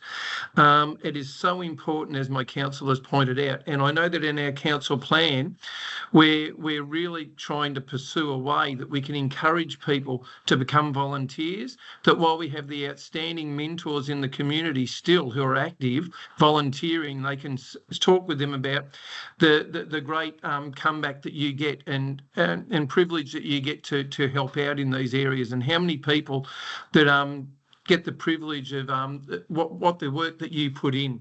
I know this is a really, really important area. It saves ratepayers a hell of a lot of money, but it provides such an outstanding result that we get in our reserves. If you have a look at some of the reserves, I know that it was pointed out with Rob Porter, just his impact on that reserve, and other reserves that we have and the volunteers that supported him. You would not get the results that you've got in all of these areas if we didn't have these committees. So I sincerely hope that we can have a turnaround in this area. We can have more people get involved and we can do the excellent work can be followed from previous people into the future. Thank you, Mayor. Thank you, Councillor Ross. Councillor Nicol. Thank you, Mayor. Yes, on this matter, it's I'm greatly saddened as well on this matter. And yes, committees do go through life cycles, and from time to time, the local government sector needs to step in and pick up the reins again. I guess my message in speaking to this item would be to the Cardinia Shire community, and to hopefully have a look at what time you can spare and what you're able to contribute to civil society, because it is actually this layer. A lot of people say it's the layer of local government where stuff happens. It's not actually, it's the layer below that. It's the layer of community. And we have no idea, I think, we don't pause and reflect often enough on just what happened in the post-war era in Australia when civil society woke up and everyone found ways to lean in and contribute to their community institutions. And my message to the Cardinia community is that when you sit behind the safety of your screen and you type out your Facebook rant or whatever, you're not really making a difference. What made a difference in our community and built the society that we all benefit from today is the people who chipped in, gave time, gave labour, gave nights sitting around committees and nutting out wicked problems. That's what built modern Australia.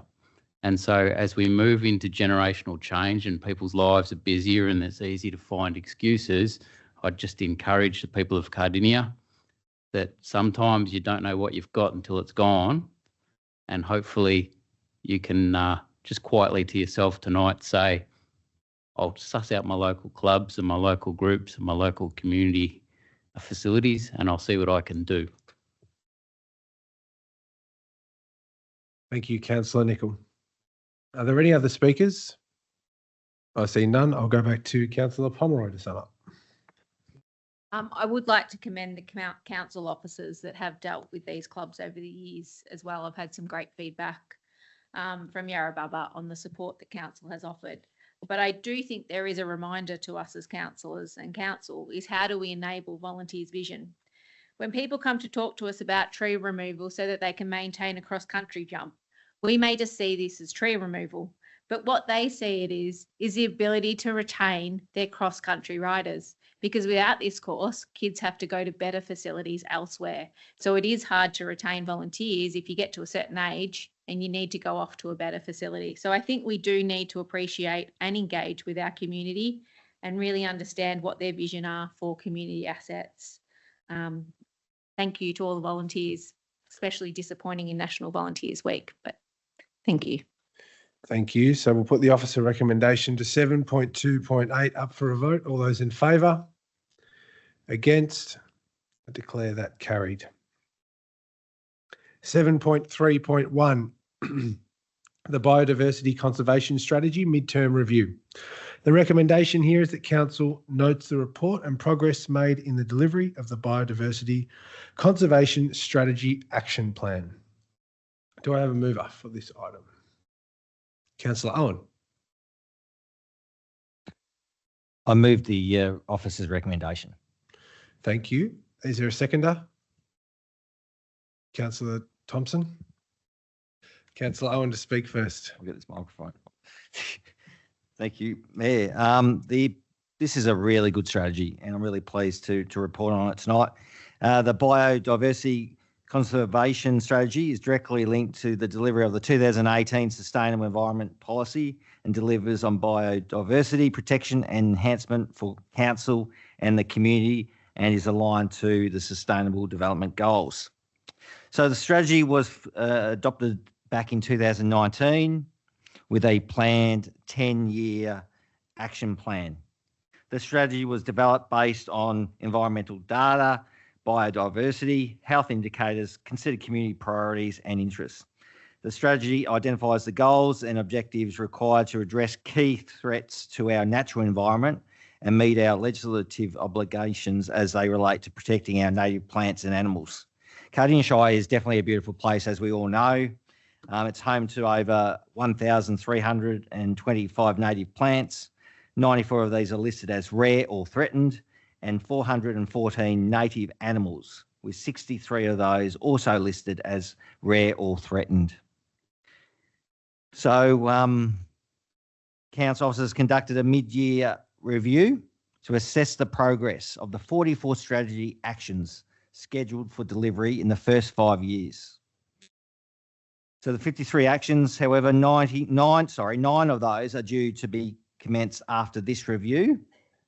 These 9 actions have been noted as not yet started. However, council has completed 100% of the actions required in the first 5 years of the strategy. 16 completed actions and 28 ongoing actions. And obviously there's 4 goals. I'll talk briefly about some of those goals. Obviously it's in the report. Goal 1, protect, we achieve a net gain of overall extent and condition of habitat across land and waterway environments. Goal 2, enhance the quantity and quality of Indigenous flora and fauna is improved on private and public land. The report does talk about our successful peri-urban weed management partnership. Council has partnered with Parks Victoria, the Cardinia Environment Coalition, Bunurong Land Council, Aboriginal Corporation and local environment groups to deliver more than 300 hectares of weed control, massive. Planning and approval for cultural restoration project. Night walks and community education sessions, and I've been privileged to attend those along the Cardinia Creek.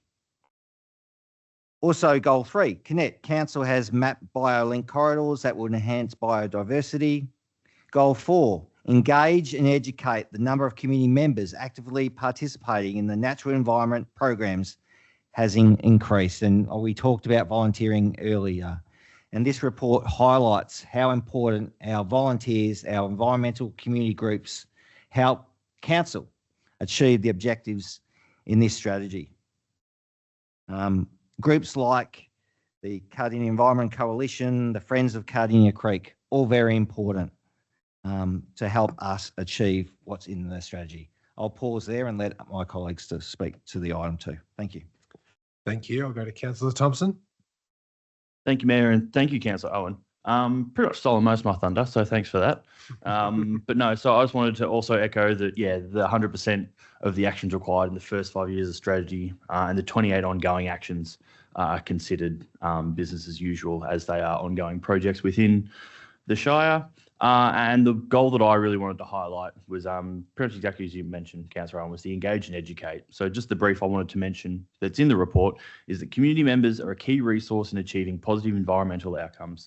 The strategy seeks to empower community and build environment stewardship. Within Cardinia Shire, there are 7 active environment friends care groups working in bushland reserves and 9 land care groups, which I think is just fantastic. There's so many groups that are seeking to promote and preserve our biodiversity. But then it does say, unfortunately, like other volunteer fields, volunteerism is in decline, and councils play an important role in supporting these opportunities for communities. So yes, just another comment on the whole volunteerism, and that we need to come together. But also just a heartfelt thank you to those that are giving up their time, that do care about our biodiversity, about our flora and fauna. I think that's all I wanted to mention on this item. Thank you, Mayor. Thank you, Councillor Thompson. Are there any other councillors to speak to this? Councillor Pomeroy, then Councillor Roberts, Councillor Ross. This is a great report and midterm review, but I would like to note that where budget or external funding hasn't been committed to initiatives, that this isn't a failure of the strategy or a plan. This strategy should be aspirational in places. It should guide us to do better. And it is important that Council continues to determine the key priorities in our strategies, even if we can't always fund them and we need to wait for external funding. Thank you. Thank you, Councillor Roberts. Through Mayor, I want to acknowledge the staff who work in this area. Our natural resource team, the coordinator, so we have a senior natural reserves ranger, 3 natural reserve rangers, as well as a project officer. They work, with the community, and I met a number of them last year when they had their gathering with volunteer groups. They're not a group of officers that I come across very often because they're usually out in the bush somewhere. And part of the work that they do is putting together management plans, and they at point 27 of the attachment, which outlines all of the objectives. They have completed a management plan for the Pakenham Grasslands Reserve, which is actually in my ward along Webster Way, which has a lot of native grasslands, rare native grasslands in it. And it's an interesting site because it being so close to the urban environment, and many of my residents scratch their head about it, but it's a really significant piece of land that we need to look after and protect. And they this strategy also lists some other. They've done a priority list of other management plans that we'd like to get done. So hopefully in the future, those can be completed at Emerald Lake Park, RJ Chambers Reserve, Gembrook Park, Mount Cannibal Flora and Fauna Reserve, which is always a good weekend walk, and Wattle Creek Reserve. Thank you, Mayor. Thank you, Councillor Ross. Thank you, Mayor. Look, I believe we are custodians of the land on which we live here in Cardinia Shire, and it's an absolutely beautiful place. And I believe we have a duty of care to leave this Shire a better place than what we first moved into. And this is a way of moving forward for the next generations to make sure that we play our part as a council by creating these sort of policies and having teams that look into these things to make Cardinia Shire the special place that it is. And it's legacy leaving as a council and as councillors to support these things. and to see if we can improve them in future. I must say we've done a really good job. We've got a fantastic team. It's a great policy. I look forward to seeing on a quarterly basis the results that come forward and the things that are delivered in this area. And hopefully governments of all angles will continue to give us money to support in these areas, because I know the council officers would love to do as much as they possibly can, but sometimes it is funding dependent. Anyway, I support this. Thank you, Mayor. Thank you, Councillor Ross. Are there any other speakers to this item?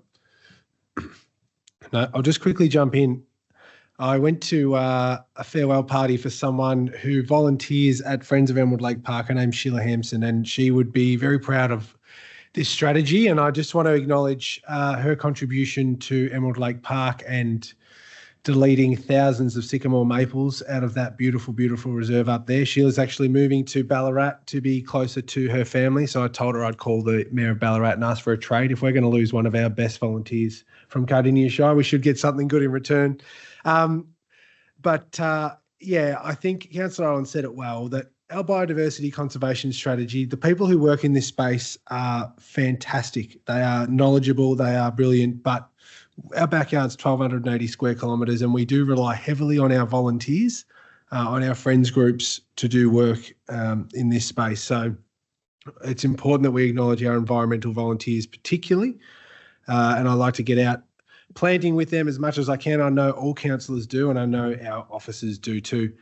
And yes, on the Pakenham Grasslands Reserve, I'm really pleased that you raised that, Councillor Roberts. I was talking to people at Shannon Golden about that the other day. It is a really beautiful thing. And if you've ever had a guided tour there of someone who knows some of the native grasses, it's absolutely beautiful. But too often we see at that Grasslands Reserve dumped green waste, leading to weed infestations, affecting some of those super, super rare grasses. That site's federally protected, so it's not a council thing, it's not a state government thing, it's federally protected. And the biodiversity conservation strategy speaks to how we protect that and how we manage and maintain that. So keep an eye on that grassland reserve in the future. I think it's time we did a little video showing people how special and cool it is. But I commend this strategy and I thank the people who work on it. All right, I might go back to Councillor Owen to sum us up from here. Thanks, Councillor Owen. Thank you, Mayor. Thank you for acknowledging our volunteers and Sheila as well. The strategy has reached the midway point of its life cycle. A review of the action plan has been completed to ensure the strategy actions align with the overall goals. So the next steps are continue to advocate through the budget process for funding towards actions. And that's important as our council budget, it still must be a priority. And we acknowledge the comments about grants and our objectives there, but we need to continue to fund it from our own budget. That's important. Continue to deliver the 28 ongoing actions and begin implementation of the 9 actions due to commence after this review period.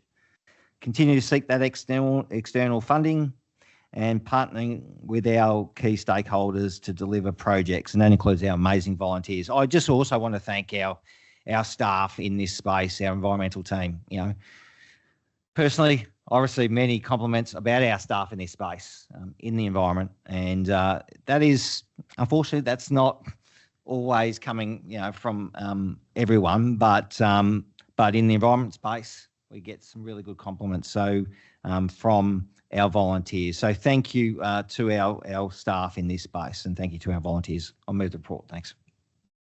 Thank you, Councillor Owen. So we put the officer recommendation to 7.3.1 up for a vote. All those in favour? Against? Declare that carried. 7.3.2 Investment Attraction Plan. The recommendation here is 1, that Council endorses the Investment Attraction Plan in Attachment 1, and 2, reviews this plan within 4 months of the adoption of the Council Plan 25 to 29. Do I have a mover for this item? No? Councillor Nicol. Thank you, Mayor. I'll move the item. Thank you. We appreciate that. Just in time. Is there a seconder for this item? Councillor Pomeroy.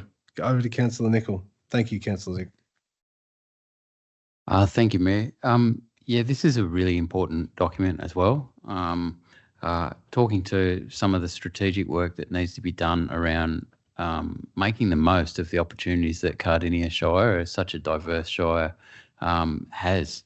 A very important component of the officer's recommendation is that it comes back to us for review following the finalisation of the council plan. And in fact, that's quite a significant component to me. But looking at the table, which is a fair way down in the plan, which is attached to the reading tonight, the investment initiatives listed, so many of them are worthy. And you can sort of see how this investment attraction plan links to the earlier advocacy item as well. You've got to follow up your advocacy with actual tangible investment opportunities so that you can actually go out and hunt for investment into Cardinia. And the table itself crosses so many disciplines of what council does. There's planning items in there, strategic planning items in there that we need to get those initiatives done to actually then enable targeted investment. There's going out and finding and promoting opportunities for private investment from the private sector into the area. There's rural stuff there. There's tourism stuff. There's growth corridor and industrial area stuff. So many things that makes you quite aware of just this sort of point in time that Cardinia is at the moment, where there are so many positive opportunities for us. And a plan like this, again, similar to the advocacy piece, focuses attention, focuses effort on priorities, and hopefully will win us some great investments into the future. Thank you again, Councillor Nicol. Councillor Pomeroy. Thanks, Councillor Nicol. I think it's important to note that Cardinia Shire already has a strong brand and we have a strong local workforce, a vision for new industrial precincts connected by the planned extension of Thompson's Road and established industrial precincts that will accommodate further growth. And we've had some chats today about how we make these better, how we look at innovations, centres of excellence in these areas, and really do the best thing we can do for these industrial areas. But we also must continue to invest in a number of items. And as Councillor Nicol pointed out, this investment attraction plan nearly goes right across the organisation. And some of the things I really believe is that timely planning processes or permits are really the real enablers of investment. So are key stakeholder relationships, especially with the state government. The new plan for Victoria talks to growing the economy, and we already have InvestVic, who often come out this way to showcase some land. Some key initiatives I think that are really important: promoting vacant or underutilised council-owned land and facilities for sale or lease, advancing ag tech innovations. So we've seen Driscoll's Berry Suppliers set up in Pakenham North with just a state-of-the-art absolute digital facility. We've got the opportunity to do that a lot more. Developing nature-based tourism through investment facilitation. We do have some great tourism opportunities here, and these are super important. I think Councillor Nicol alluded to it, but the reason that it needs to align with the council plan is that this council has a number of priorities and we only have one budget. So this is why when a strategy comes this close to the end of a council plan term, we need to be mindful that this suits us for the future. So that safeguard is built in there. Thank you. Thank you, Councillor Pomeroy. Are there any other speakers to this item? Councillor Ross, yep. Jump in, Councillor Ross. Thank you, Mayor. Look, I concur with my fellow councillors. This is a really, really important thing. It sets us up in future to highlight the things that we see as really, really great opportunities for people to invest in. And in Cardinia Shire, we're affordable, we're urban yet rural, we're only one-day trip from Melbourne. We have a lot of open green spaced areas which are great opportunities for business and great opportunities for affordable living for people who want to become residents of Cardinia Shire. We've had investments in the past like Gumbaya World, where we had some people put in $80 million to upgrade the place. Up in the hills, we've got Puffing Billy and an amazing hills area of conservation and green space. We've got the local food area down south with great opportunities. 80% of Australia's asparagus comes out out of that area. And another wonderful opportunity, I must say, I know Councillor Nicol would be upset at me if I didn't mention the opportunities up around Gembrook, which could be appearing in future, which haven't been there. But still, these are areas in Cardinia Shire. And this document, an opportunity, highlights the excellent area position that we're in to offer these things within a day trip to Melbourne. So anyway, we've got wonderful railway towns which have unique little towns on the journey, which many people go to visit and actually say, I didn't even know and realise how wonderful they were, and people move into those areas. The train improves. So anyway, I just think it's a really good document. I think it needs to be highlighted, and I wait to see what future opportunities come out of that, and we'll see what it can do for Cardinia Shire. Thank you, Mayor. Thank you, Councillor Ross. I'll just jump in before I go back to Councillor Nicol to sum up. Very well said, Councillor Ross, and I agree with you. And I think one of the things that pleases me most about this document is it covers our diverse geographical regions really, really well. And it knows what Cardinia Shire, from my perspective, it knows what Cardinia Shire Council is trying to do. It points out the fact that, you know, places like Pakenham and Officer are desperate for that investment in their centre and to grow and to support their growing communities. At the same time, it supports our railway towns and our townships up in the hills as well, with some specific targeted actions for those communities.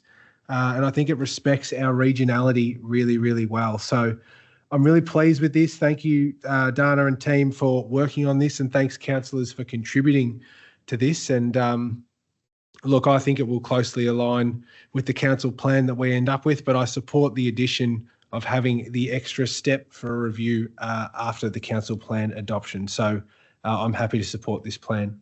I'll go back to Councillor Nicol to sum up this item.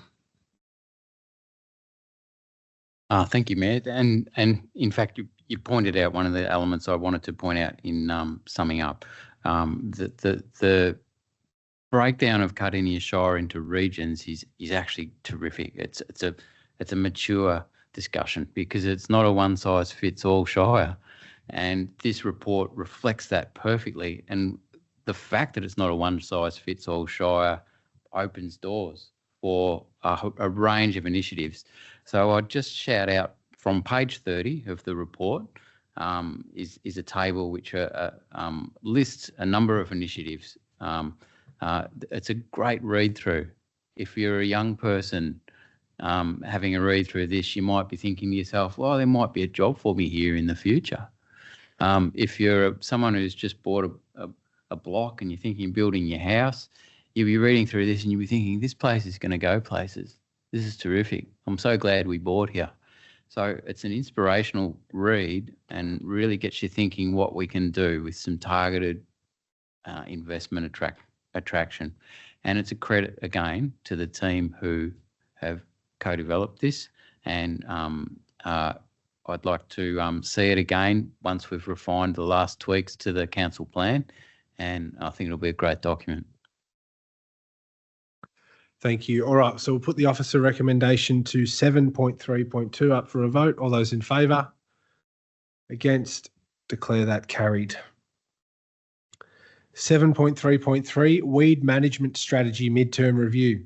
The recommendation is that Council notes the report and progress made in the delivery of the Weed Management Strategy Action Plan. Do I have a mover for this item?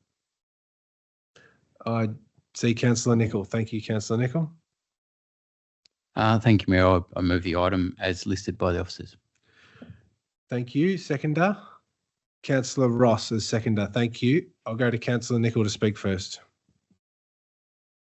Thank you, Mayor. Look, it's a big night tonight, this sort of stuff, but like the biodiversity strategy, this is another midterm strategy. It's halfway through its implementation life. And of the 28 actions that were scheduled for delivery in the first 5 years of this strategy, 12 actions have been delivered and 16 actions are ongoing. The officer's report is quite detailed and actually goes into the details regarding those actions and how they've been achieved, and that they actually are attempting to achieve different goals. You know, some actions are looking to protect Others are looking to manage and engage. There's a range of actions. Some of them are one-offs. Some of them will be ongoing through the life of the plan. It's a great piece of work, and I would say, as a rural resident living in a rural area, it was an absolute pleasure a few years ago to actually be out on the road and actually see one of these actions occurring. It was roadside declared weed spraying. I've been watching this patch just grow and grow and grow, and thinking, well, we're going to have to get out there at some point and knock these on the head, or they're going to take over the whole district. And it was just an absolute pleasure to actually see a program that you didn't know anything about as just a resident, and the subcontractors there doing an excellent job and actually get on top of this outbreak before it took off and got into private land. These are real, tangible, impactful projects and initiatives happening across this sort of huge and diverse Shire. And I just endorse the plan, thank the officers for their incredible job they've done in implementation so far, and look forward to it being seen through. Thank you. I'll go to your seconder, Councillor Ross.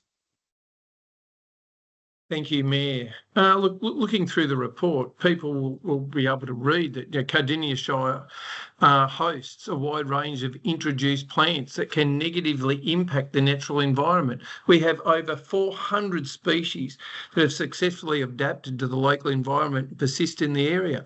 Some of these are well established and widespread, while others are recent introductions with small populations. Out of the 128 declared weeds under the Victorian Catchment and Land Protection Act, we have 36 of these in Cardinia Shire, and 8 of these are listed in the weeds of national significance. This is an area that council, over the time I've been on council, has really taken on board to try and do something about. I know we lobby government heavily to try and get money so that some residents can actually do something in this area themselves. They can actually apply for grants to get some poison to go out and poison some of these plants. Also too, council, as was pointed out by Councillor Nicol, our officers do an amazing job implementing the plans and trying to eradicate and keep them down. This all falls into our biodiversity area of council. If we don't look after the things out there which are introduced, which are going to affect our natural species in the area, we will in the end lose some of those natural species. So it is really important. It's a great initiative. Our staff do a great job, and may we keep lobbying to get the funding in that ratepayers can do. They can only put so much in, but with government help, it actually helps the environment to keep it what it is. Thank you, Mayor. Thank you, Councillor Ross. Are there any other speakers to this item? Councillor Owen? Yeah, thank you. Another good strategy that's so important. It's really important for council to continue to invest in its annual budget to this 10-year program. Roles and responsibilities. Obviously, large number of people involved in organisations. So obviously, council's got a huge role with our own reserves, whether they're bushland reserves or roadside reserves. But there's other agencies that really need to step up in this space, whether it's our rail reserves, other Crown land, waterways. So that's Melbourne Water, Vic Roads, the Department of Transport.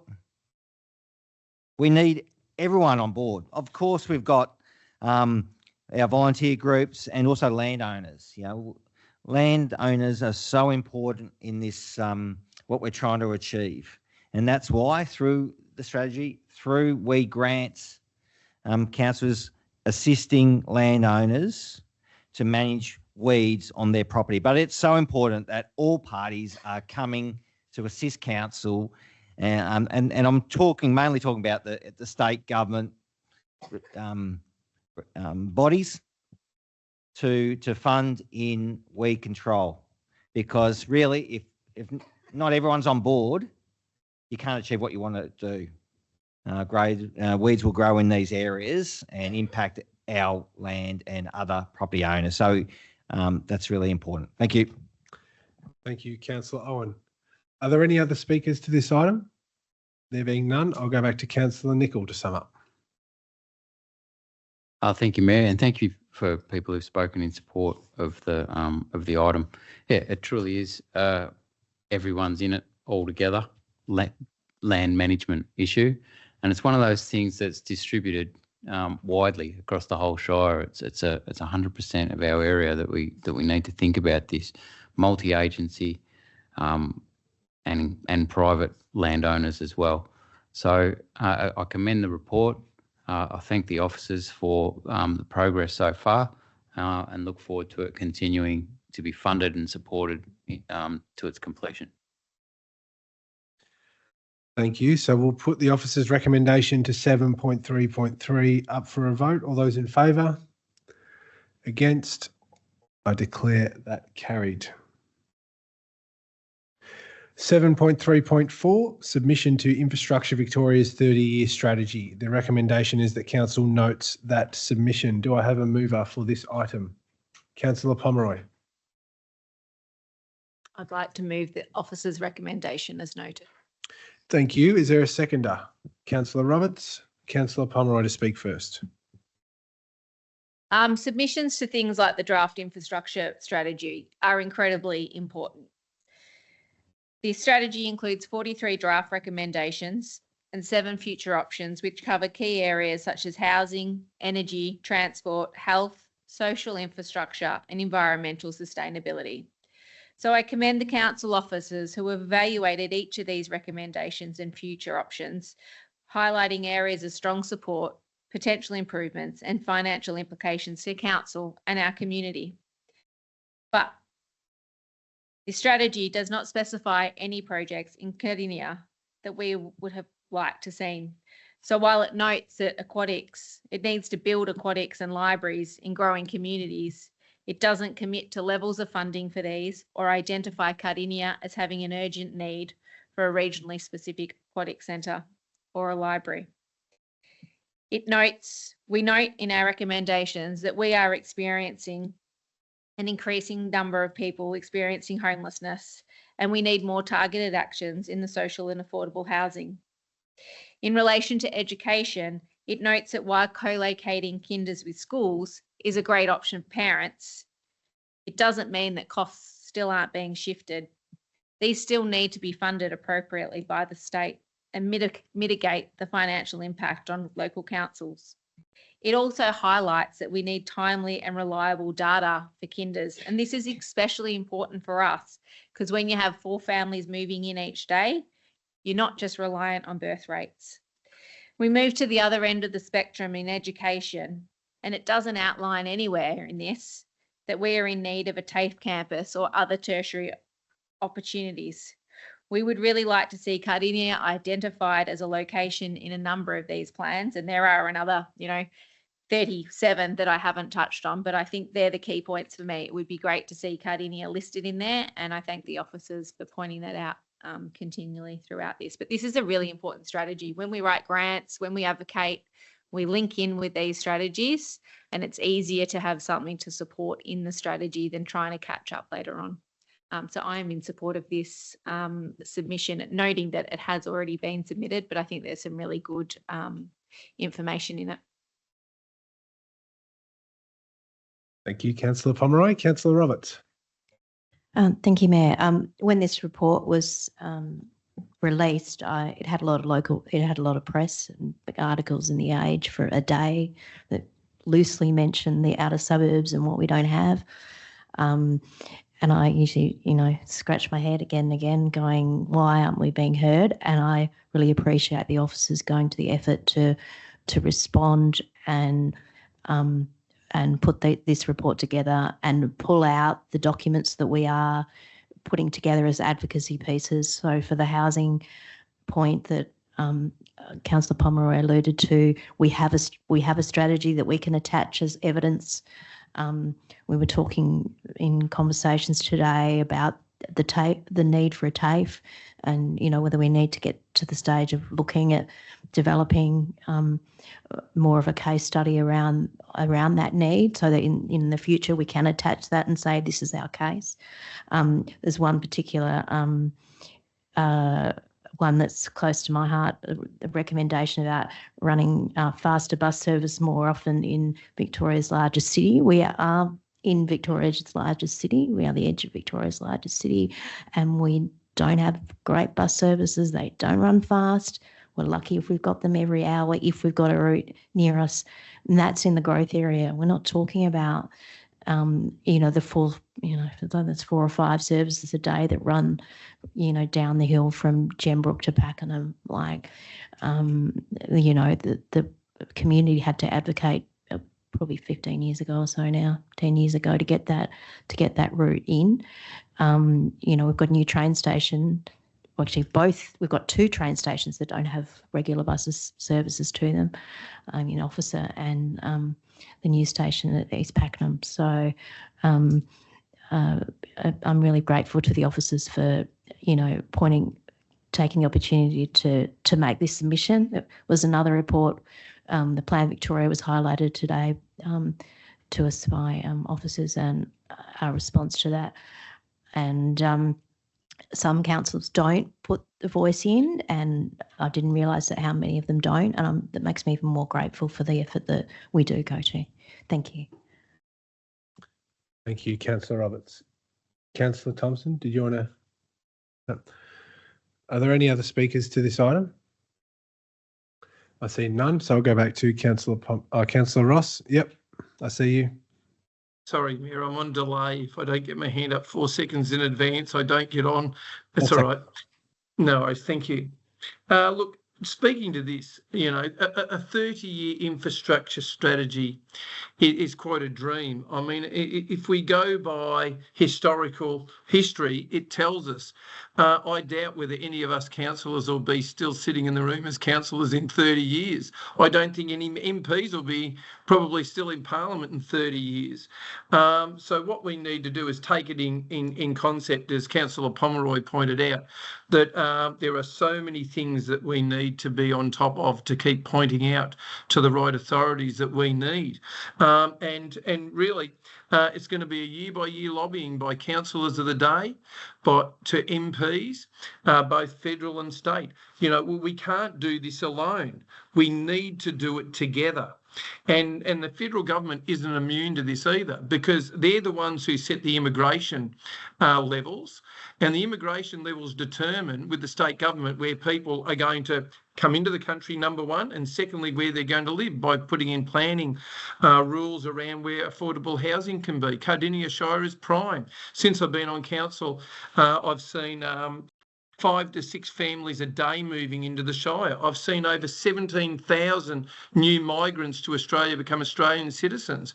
This requires infrastructure, and ratepayers cannot carry the burden alone.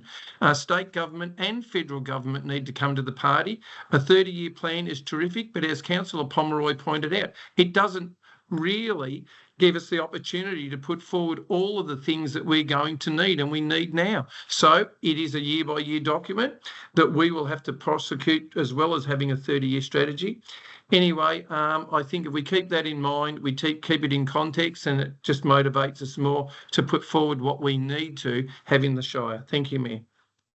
Thank you. We'll go back to Councillor Pomeroy to sum up.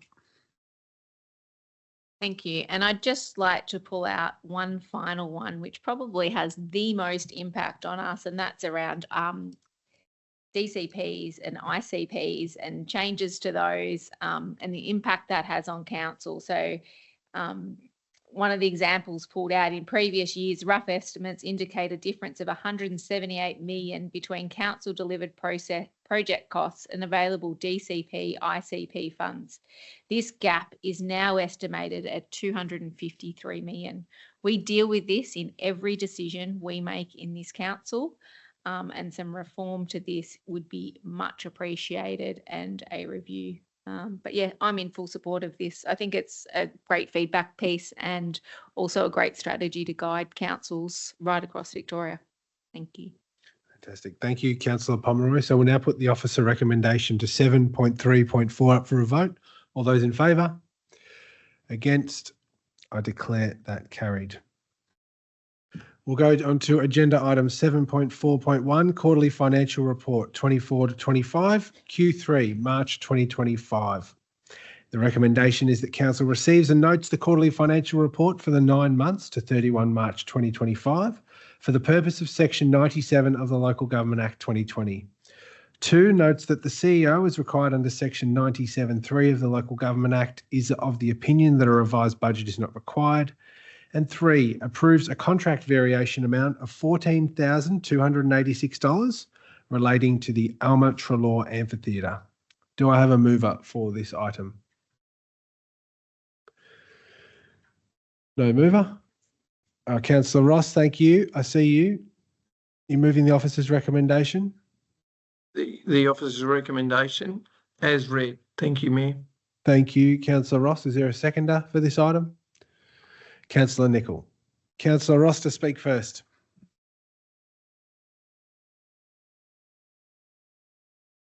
You're on mute, Councillor Ross, sorry. Oh, sorry, Mayor. Go ahead. I won't speak anymore. It's a rather big document. Financially, it points out so many things that's happening on council on a quarterly basis, and I'll give others a chance to speak to those. Thank you, Mayor. Thank you. So we'll go to your seconder, Councillor Nicol. Thank you, Mayor.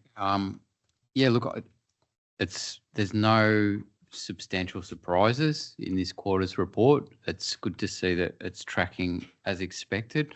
I did want to call out, though, in speaking to this item, the new presentation sort of layer that's been created to assist in interpretation of the numbers. It's a great piece of work by the officers, and I commend it. Thank you, Councillor Nicol. Are there any other speakers to this item? Councillor Owen. Thank you, Mayor. I do encourage residents to have a look at the report because it clearly details the progress of items in our plan and in our budget, and it also has some commentary, and it's really good for councillors to read this commentary and residents. And one of the items is talks about O'Neill Road car park. That's just a small project of constructing a car park for the playground to get cars off the road, get children off the road. The report does say that it's cancelled, but I've got confidence that it won't be cancelled forever.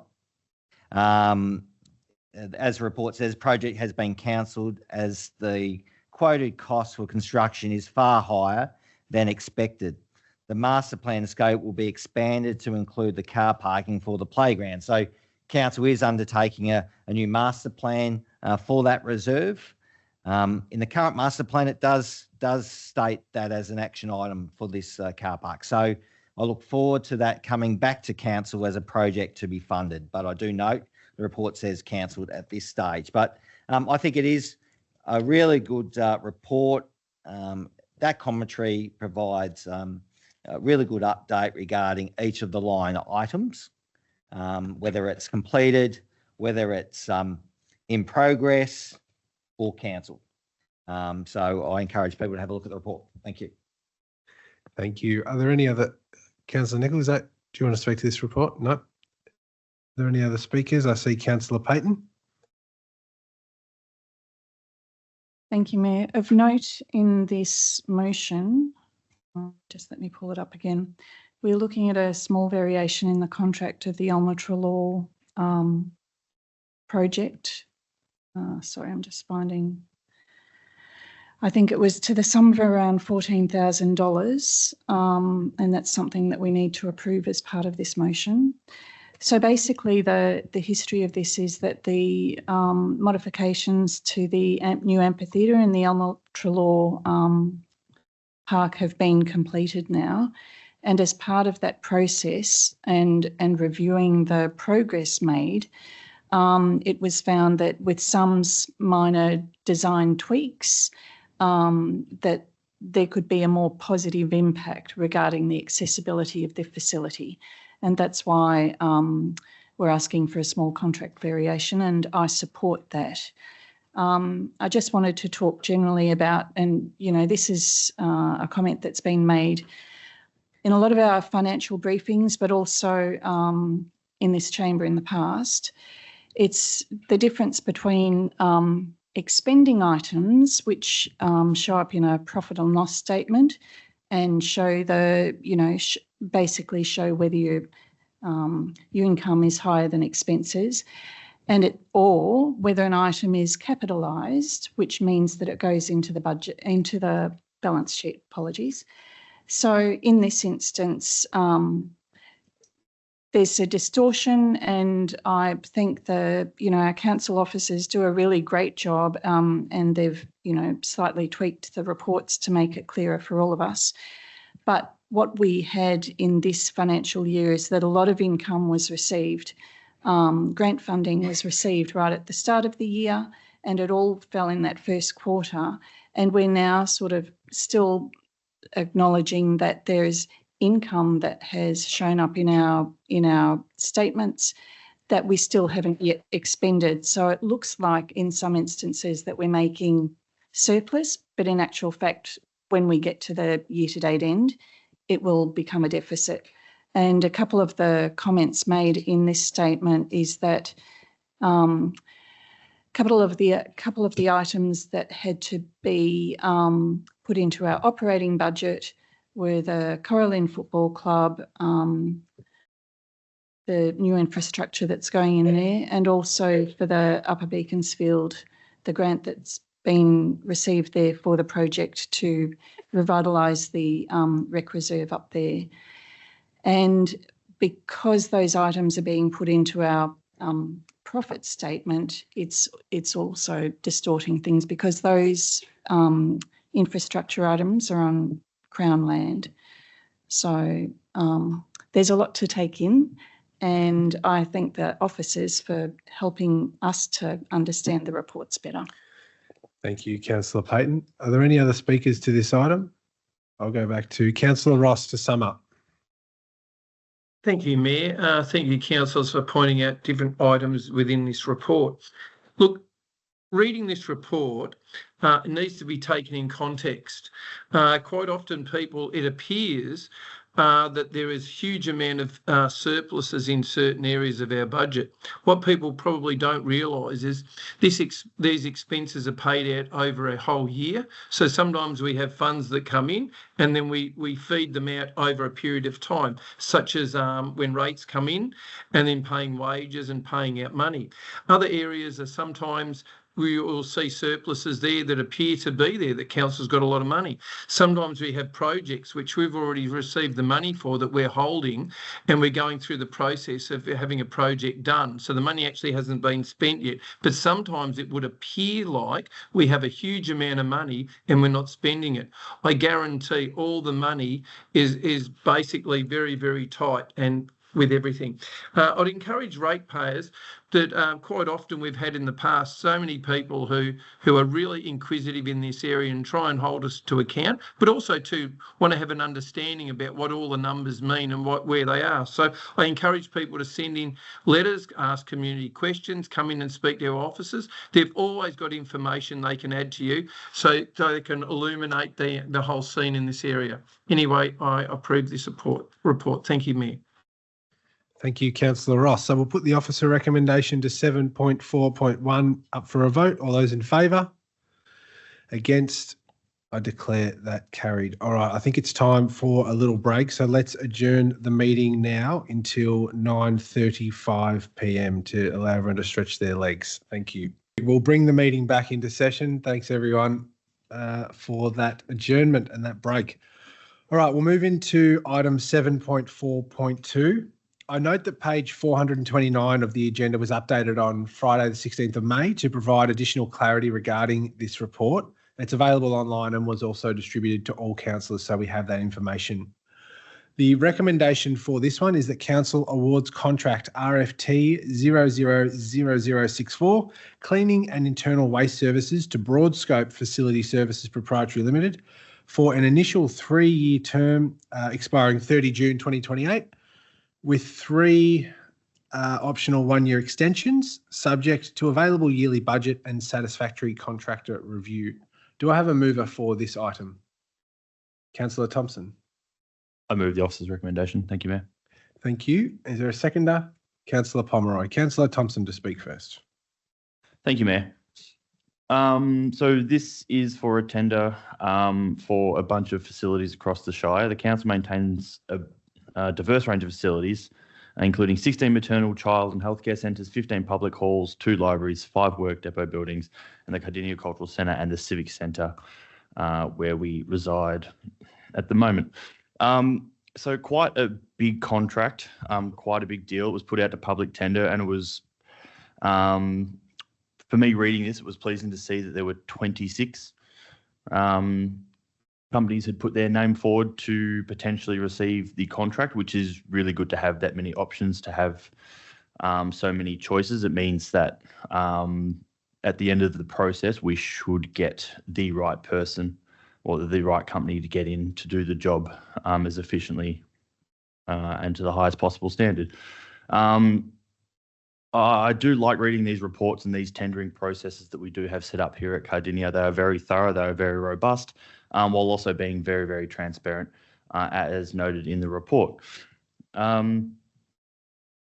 It is worth noting that the top 4 were then basically put through to a second round in the tender process. And at the end of the day, it was broad scope. And although they may not have scored the highest on the evaluation outcome, by the time there was a dollar figure attached to the score as well, and then the weighting of different categories, the end process says that Broadscope is going to be the best value tender for the next few years for our cleaning contract. Thank you, Mayor. Thank you, Councillor Thompson. I'll go to your seconder, Councillor Pomeroy. Thank you, Mayor and Councillor Thompson. I think it is important to note with this one, because we can see the assessment scores of everyone, that there is a great variation across all 26, and some of them weren't even conforming. So there are a lot that are also higher than Broadscope Facility Services who we are looking to appoint. So we need to keep in mind that with this one, what we are judging on is the best value for money. So we do have these criteria built into our tender processes, so we can evaluate on a number of factors. And it's very clear that we've evaluated on compliance, experience, staffing, environmental impact, innovation, and customer service. But I am confident that Broadscope Facility Services being awarded the contract is the best way forward. It enables us to balance cost efficiency with operational needs. And this is another example of where tough decisions need to be made and money does come into it. So I will be supporting this recommendation. Thank you. Are there any other speakers to this item? There being none, Councillor Ross. Thank you, Mayor. I'm sorry about the delay on my hand. Look, this is a really important interface for the community. How our services are looked after and maintained on a daily basis in relation to cleaning and looking after, because that's what the community expects. We have an expectation of our own in this area, and businesses will change over time and value will change as well. We're a growing area, so the areas and the expectations that we have will change over time. So I wait to see this organisation, how they do things. I know that we audit things so much better than we used to make sure that things are delivered how they should be and what ratepayers would expect and what they pay for. Thank you, Mayor. Thank you, Councillor Ross. Are there any other speakers? There being none, I'll go back to Councillor Thompson to sum this up. Thank you, Mayor, and thank you, fellow councillors.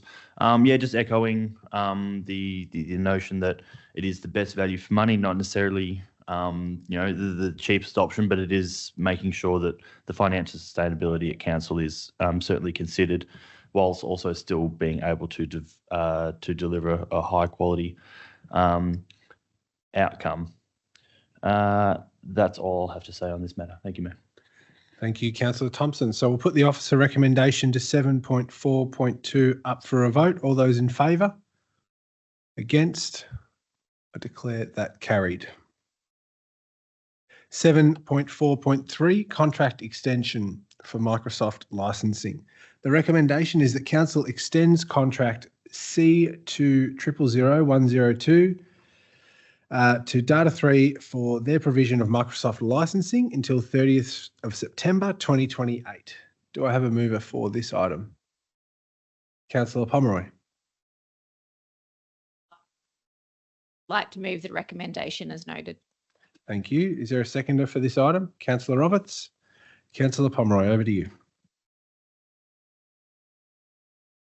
As much as AI revolution may bring in the end of email, it's not here yet, and we can't do everything on voice command. So I feel like this is one that we need to do. This is to extend the Microsoft suite of products across council. This is included in the operating budget each year. It is significant. It is $2.5 million excluding GST, and this commits us to a 3-year extension. But renewing this contract does mean avoiding disruptions, ensuring continuity, and supporting critical systems. We've also tried to ensure that we have the best procurement.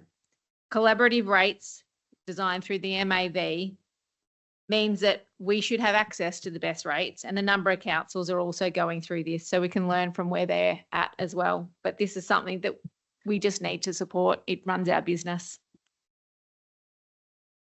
Thank you. Councillor Roberts.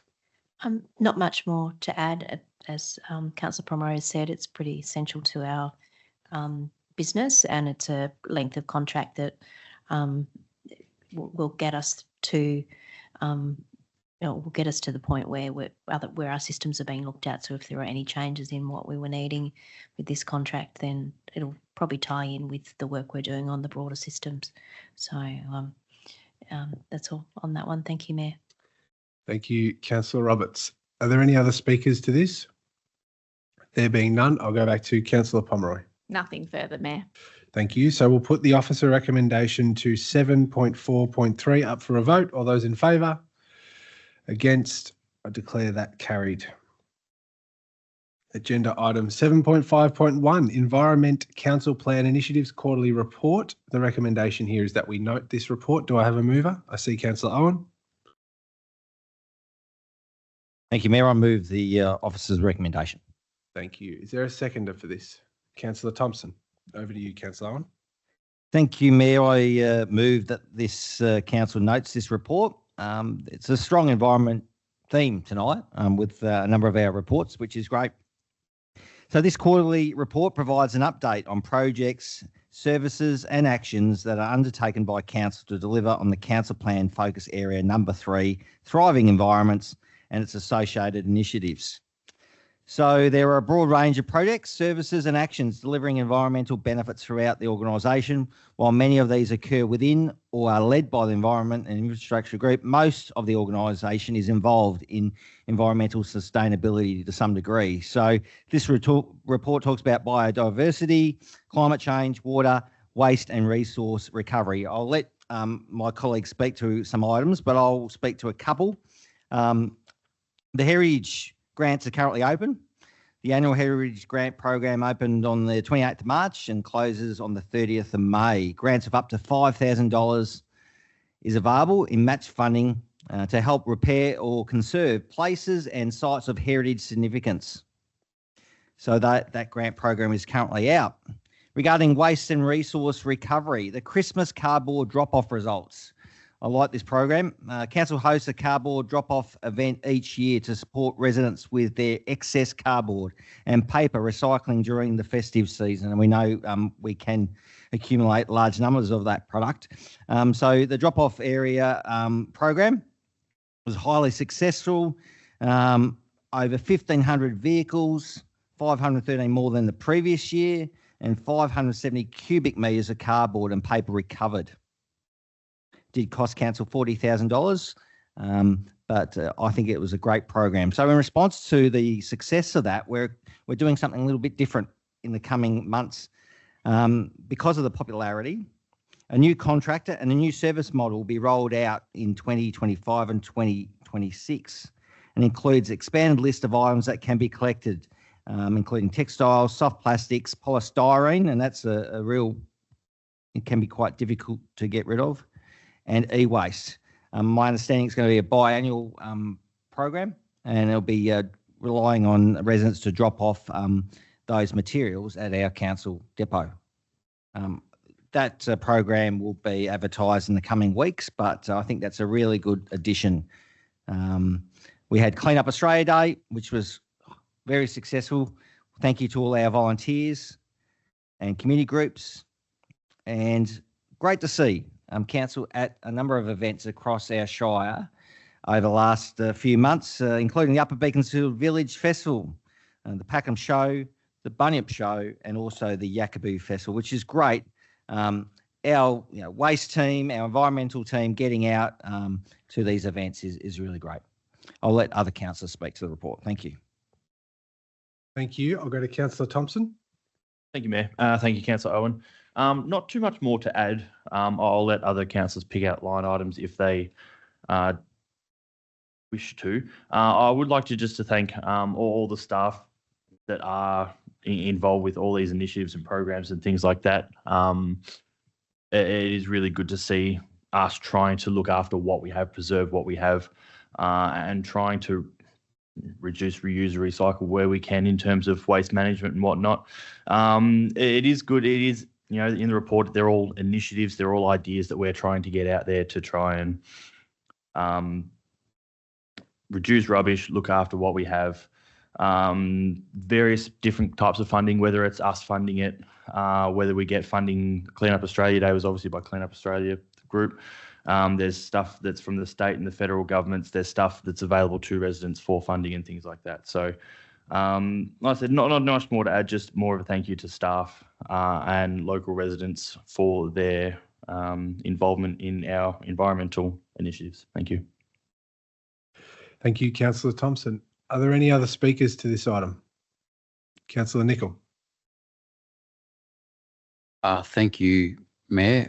Yeah, look, I'd just like to call a couple out of this report, just by way of demonstrating the range of things that the team's involved in. And I'd also note that, this report shows how the biodiversity conservation strategy is being implemented, and also how the weed management strategy is being implemented. But one of the first ones, the growling grass frog survey. Unfortunately, this is one of those ones where the findings are not good, and they're showing a decline in species distribution as at last summer. And so potentially there's food for thought for councillors and for council on that action coming back to us. And that's why I'm glad that this report is tabled for us to read and consider outcomes from it. Another one I'd call out is the successful grant application at Pepe's Land wetland restoration project. So that's turning what was an old farm dam into a better conservation site in Inner Emerald.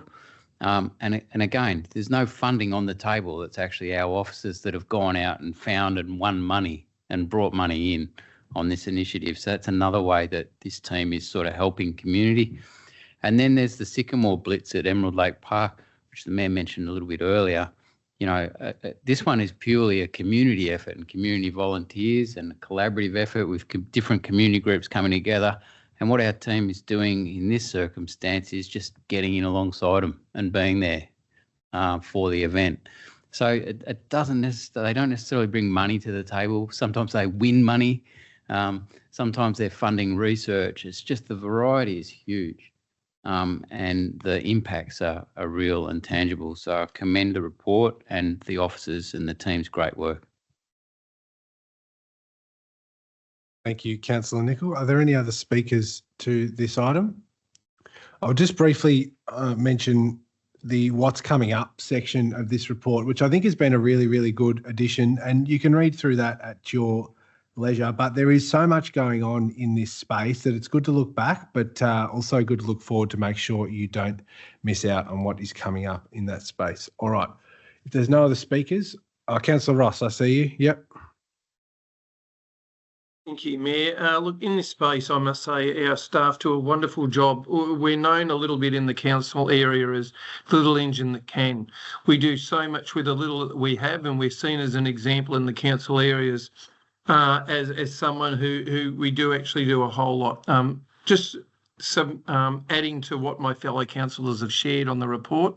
What's coming up? We've got the Australian Heritage Festival, a guided tour of Nambilius Heritage Park hosted by Emerald Museum Committee on Sunday the 18th of May, which is yesterday. Anyway, Trees for Weeds and Wildfire Gardening event, Saturday the 31st of May.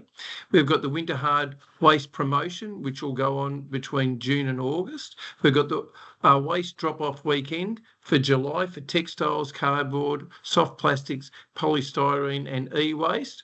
We've got Plastic Free July, Sparked Fire, Truck Fire, Triple C exhibition. We've got the Waste Strategy Community Survey coming up, and we've also got green waste drop-off events for the 225 are now on Council's website. So I encourage people to have a look in this area. I think we do a really good job, and we're always open to suggestions, particularly ones that don't cost a whole lot. Thank you, Mayor. Thank you. We'll now go back to Councillor Owen to sum the report up. Thank you, Mayor. Thank you, councillors, for your contributions. I did just want to mention the Good Sort program.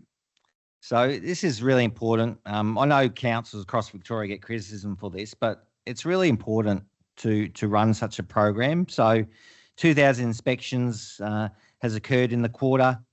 The program has created measurable impact on curbside recycling and waste sorting behaviour. A total of 2,005 curbside recycling bins were inspected. I saw my bin being inspected late at night with someone with a torch on their head having a look. But the stats show we're doing a reasonably good job. But it is important that people don't contaminate their waste. We're not about fining people. It's about educating, because, you know, the ratepayer will be charged more in the future for contaminated waste. But to get vast majority of green tags saying, well done, you're doing a good job, you know, that's really good. So, you know, it is an important program. Councils get criticism all the time in the wider media, but there's a reason for it. It's about education and improving how we use our waste system. So it's a great report. I encourage everyone to have a look at it. Thank you. Thank you. So we'll put the officer recommendation to 7.5.1 up for a vote. All those in favour? Against? Declare that carried. 7.5.2, community engagement update. The recommendation here is that council notes the community engagement activities being undertaken during May 2025. I see Councillor Roberts primed to move. I move the recommendation as written, please. Thank you. Is there a seconder? Councillor Pomeroy. Councillor Roberts, over to you. It's one of my favourite reports. I like seeing what is out for engagement and what council is seeking advice on from the community. There's one particular matter which will open next week, which I wanted to draw community's attention to. It's the Community Capital Works Grants application process. There's some changes in the guidelines for this grants program. And there's a particular category that's being removed, Category 1, which is the larger projects, as these are no longer seen as were not being seen as a grant as such. So there had to be some changes made to bring them in line with the standards that are expected in local government grants. The officers are attempting to make the applications process simpler for the sporting groups and committees of management to apply. So the officers are wanting feedback on that new process. So it's a really important one that I'd really like to see the committees of management and the sporting clubs and the kindergarten committees, etc., to have a look, to get on to creating Cardinia and have a look at the material there, and if they've got queries to ring up and speak to the officers and give that input so we can continuously improve our grants programs. Thank you. Thank you, Councillor Roberts. Councillor Pomeroy. Thanks. I'd just like to highlight a few of these. On the weekend, I was out at the BMX bike track and saw a number of kids with shovels. I employ parents to maybe remind your teenagers that there's some engagement, or let them know on the BMX bike track they can actually have their say about what they want instead of digging it up to create what they want. So you've got another week to get that one in. And there's been lots of commentary around the Narnagoon Township strategy, which is open now until the 13th of June, which gives residents the opportunity to have a further say. We did have a community meeting, and it was quite clear that there was a lot of different feedback from the community. So this one's been put in place to hear a little bit more before we move forward with the Narnagoon Township strategy. So I appreciate that that's been added to the plan. Thank you. Thank you. Any other speakers to this report? Councillor Thompson. Just a really quick one from me, Mayor, that I just want to direct community, anyone here or anyone watching, to the creating.cardinia.vic.gov.au website, which has a list of all the things that are currently open. It's just a really good resource, I think, for people to actually jump on board and have a look at instead of waiting for reports at a council meeting. Thank you. Thank you. Councillor Potter. Thank you. Yeah, I just want to say also what Councillor Thompson said. You might have seen Emma and the team in the community. They've been everywhere, at Yakaboo, the officer community market, the officer hall, at advisory groups, so many different community spaces. And they've been sharing with us all to get residents' information and feedback from the community of their values, concerns, ideas and aspirations for Cardinia. And it's a chance to really get an understanding and have your say. You can actually actively help shape Cardinia. It's fun and rewarding. And as my gran used to say, you can't complain unless you've contributed. So please check out Creating Cardinia online. It's open to kids as well as adults, as Councillor Pomeroy said about the BMX, and it's really worth it. Thank you. Thank you. Councillor Owen. Thank you, Mayor. This month's quite busy for this report. To have 9 items is quite significant. So it's a lot of work for our community, but I look forward to getting their feedback. Obviously, the draft budget was out. It's closed, and I understand we received a number of submissions, and Council will be reviewing those as we finalise our adopted budget. I'm excited about the draft Upper Beaconsfield Master Plan. Yes, it is Crown Land Reserve. But, you know, Council does have some responsibility, in my opinion, for the community up there to work out, you know, what is the plan of that rec reserve and whose responsibility it is to deliver those. And we know the state's got a fair chunk of that responsibility as it's Crown land. But I welcome submissions from the community about the 10-year master plan for that reserve. I want to talk about also the waste resource recovery strategy. Council officers are out and about. I saw them at Cardinia Life on the weekend. It was great to see them at Cardinia Life. You know, thousands of people go through Cardinia Life on a Saturday morning. So it was great to see the team out there promoting that strategy and that consultation with the community. And finally, the O'Neill Road Master Plan. A bit of history with this reserve. There's issues that was not identified previously, but Melbourne Water and its impact on the reserve. So we're going out to the public, to residents regarding the master plan for that reserve. So I look forward to submissions coming in. Engagement period for that one will be from the 26th of May to the 23rd of June. So I look forward to seeing those submissions. Thank you. Thank you. Are there any other speakers to this item? There being none. Councillor Ross. Thank you, Mayor. Look, another one that's open is the Heritage Grants are open. And the Heritage Grant program is open from Friday the 28th of March and closes on the 3 p.m. on Friday, the 30th of May, 2025. The grant program helps support our community in identifying, preserving, managing and promoting Cardinia Shire's heritage places. Grants are up to $5,000 in match funding are available to repair and conserve places and sites of heritage significance. This is a really important one. I know our heritage might not be long, but it is really, really valuable that we try and preserve and look after what we do have from the past. It is significant to so many of our residents who have lived here for a long time, who would like to maintain that and keep that.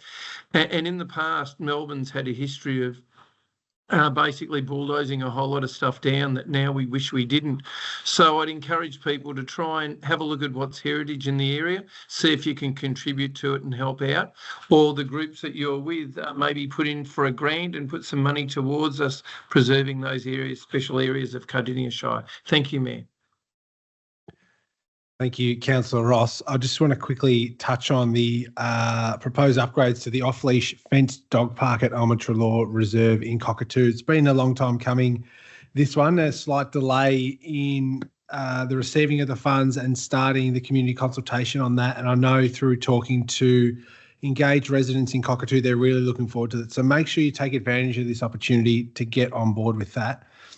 And just a quick shout out to Misty and officers in our team regarding the waste resources and recovery strategy. I shared that on Facebook, I think the day or two after it came out, and some people wrote back to me and said it's not, the survey doesn't really work for mobile phones.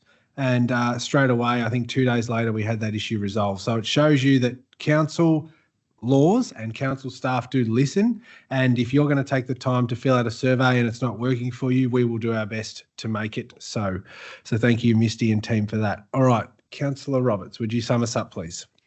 In summing up, there are 8 opportunities currently open for community engagement, and I encourage the community to take an interest, whether you're a dog owner, a teenager on a bike, or someone who wants to have a say on the local master plan for their reserve. Thank you. Thank you. So we'll put the officer recommendation to, where are we at? 7.5.2 up for a vote. All those in favour? Against? I declare that carried. Thank you. All right, let's go 753. Q3 Performance and Growth Report 24-25. The recommendation is that Council receive and notes the contents of that report. Do I have a mover for this item? Councillor Pomeroy. I'd like to move the report as noted. Thank you. Is there a seconder? Yes, Councillor Ross. Thank you. I'll go to Councillor Pomeroy. This report gives Council a really good understanding of our performance and highlights the metrics as to where we need to do better in future. So some of the indicators that are showing improvement is that animals reclaimed has increased by 14%, a great outcome, but we'd love to see that at 100%. The percentage of planning application decisions has also increased, but once again, there's still more to be done. So within the 60-day time frame, 45.7% through to 47%. We do have a number of old applications that are quite lengthy that is impacting this. So we look forward to working through those and seeing that number substantially decrease in future. And some of the decisions with delegations we've made tonight will hopefully also reduce some of those.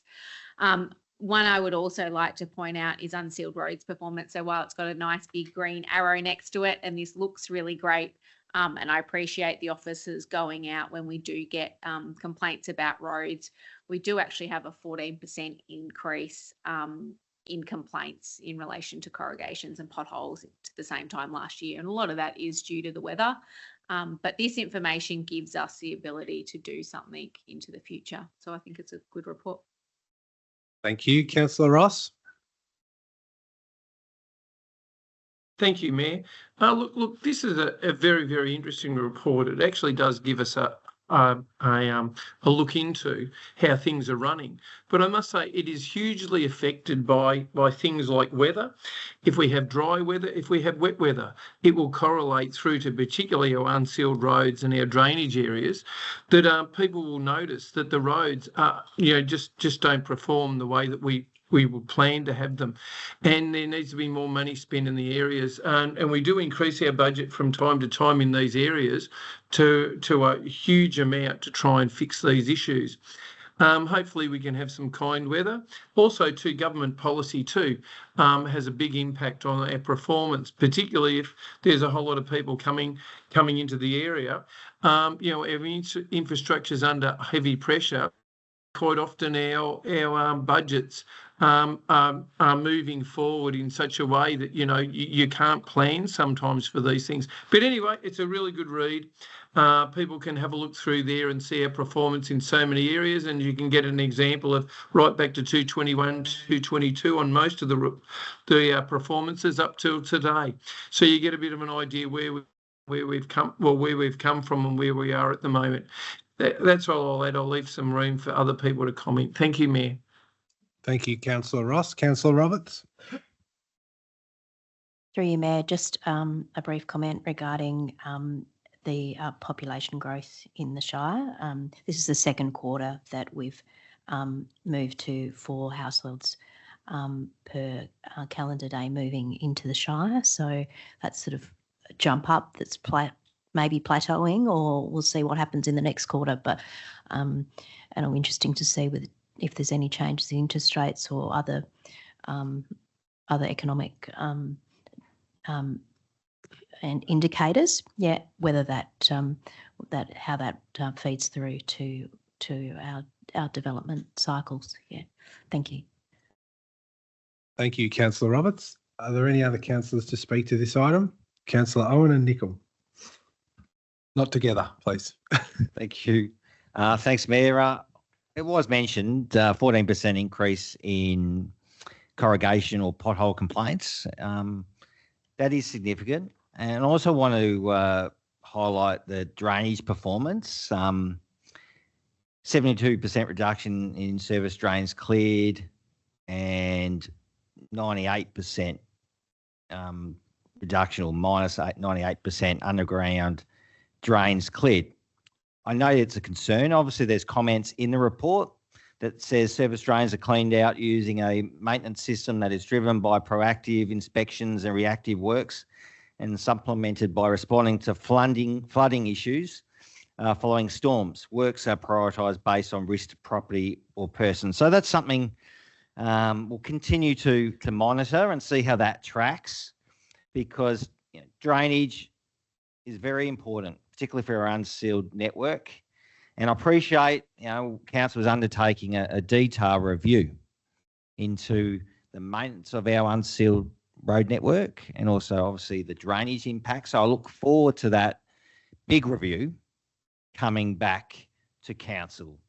And I appreciate Council's undertaking our Council plan process, and I hope through that process, improving our roads is a major part of that Council plan in the future. But I just wanted to note those 2 items. Thank you. Thank you, Councillor Nicol. Thank you, Mayor. Actually, we probably could have spoken at the same time, Councillor Owen, because I'd just sort of like to also flag, being from the rural part of the Shire, trees, roads and drains are just a large part of our life, and a large part of our life on the phone. And again, the anomaly with the way we report on unsealed roads performance just strikes me again. We obviously haven't got this indicator right. It's okay for the drainage service performance arrow to be down because there's justification provided, in the officer's report to a certain extent. It's okay for the arrow to be red and pointing down on the trees because there's some justification and explanation provided in the officer's report. But it's not okay for the green arrow to be green and pointing up on the roads when obviously the lived experience of the road users is deteriorating. There's more calls, there's percentage increases of actual service requests being flagged. There's a percentage increase of potholes and corrugation complaints.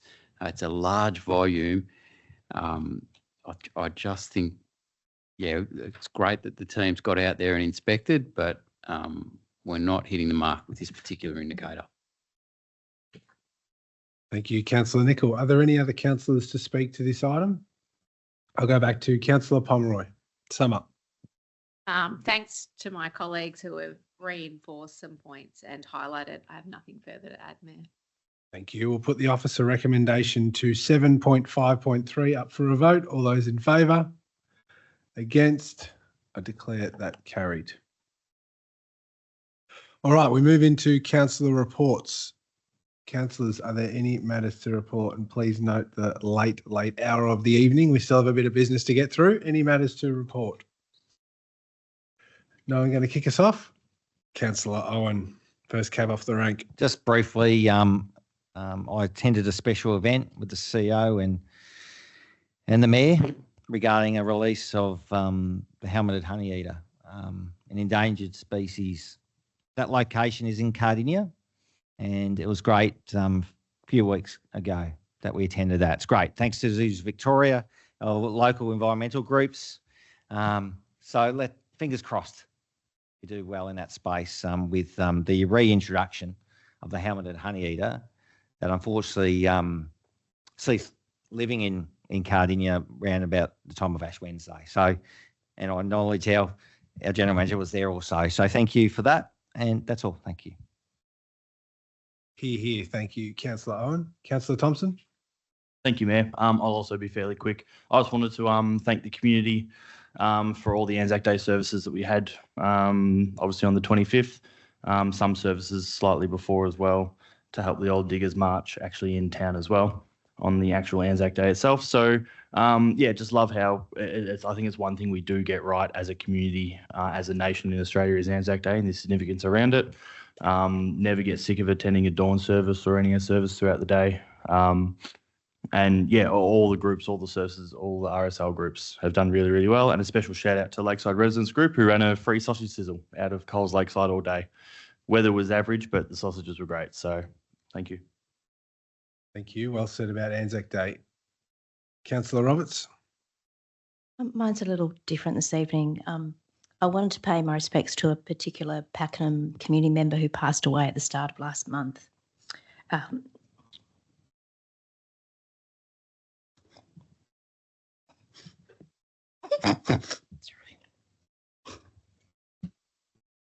Please take your time.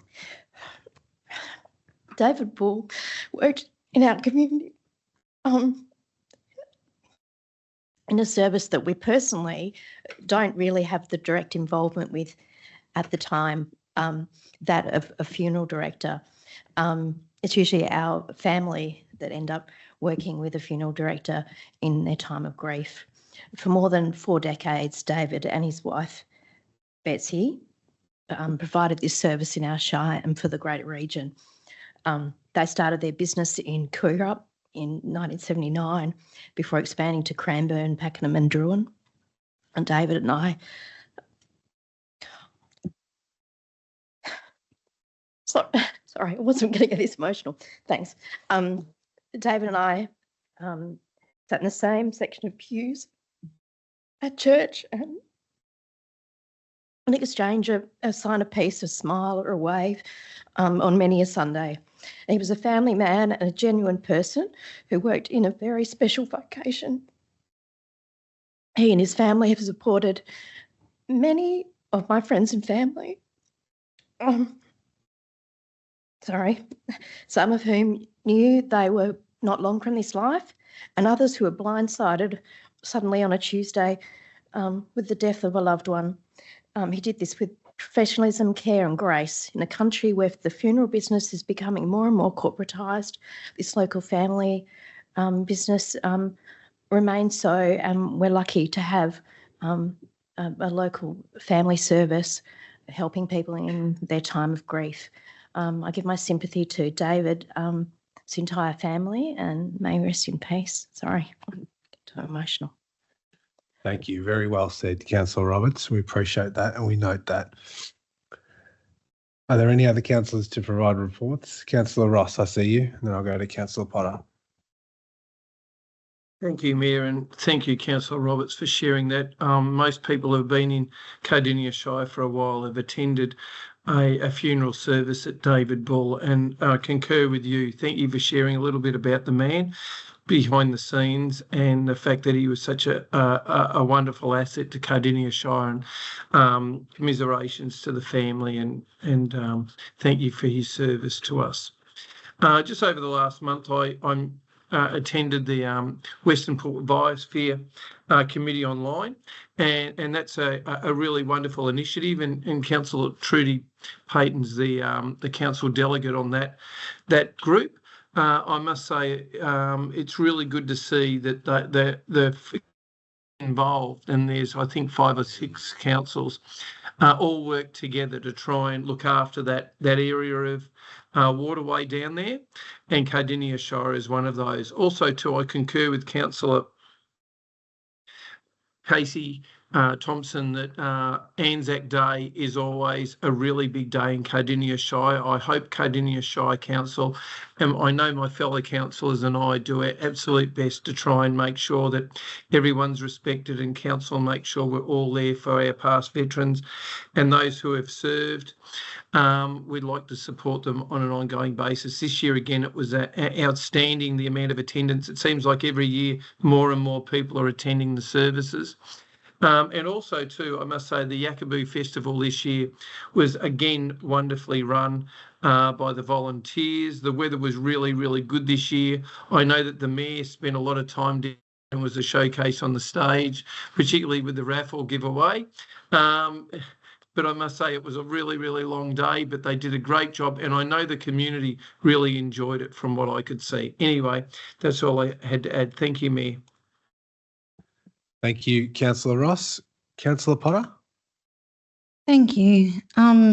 Recently I visited the Officer SES volunteers at 65 Officer South Road next to the station and dropped off some bottles and cans to recycle. You can come any Wednesday from 3 to 7. They have a scheme going where you can choose to keep your refund or donate a portion to support our local SES heroes. It's a great way to recycle, raise funds and support the community. And they're looking for volunteers, so come on down and check it out and register to get involved. On the 7th of May, I stood alongside our community with my daughter and her boyfriend for a candlelight vigil marking National Domestic Violence Remembrance Day. My fellow councillors were here and Mayor. It was with Cardinia Can, and it was a moving reminder of the strength in unity, the importance of compassion and a shared hope for a safer future. And of course, if you need help, there's 1-800-RESPECT or visit Cardinia Shire Council Family Violence Support. It was Mother's Day, and Officer Community Market had the Officer Hall in Tivendale Road for their pre-Mother's Day event, and that was fabulous. The next one's on the 14th of June, so come on down. And I also, as I said earlier tonight, attended the launch of the Cardinia Leadership Program, which was fantastic to welcome the new participants. It's like a scholarship, and it's fully funded by the Cardinia Shire Council, and it creates a fantastic community for local emerging leaders and volunteers to connect, grow and explore how we can contribute meaningfully to our local communities. It was an honour to be there. Thank you. Councillors, would you like to go? Yep, Councillor Payton. Promise it'll be brief. So just 2 items that I'd like to note following the mention of the Anzac Day service. I was really very grateful to Peter Harris here, who sits quietly through every meeting looking over the governance. He came out with me last week to visit the Kuirup RSL at their meeting. As most of us here know, Kuirup RSL have been renting a space in Station Street in Kuirup for quite some time. The property's being sold and they have to move out by December.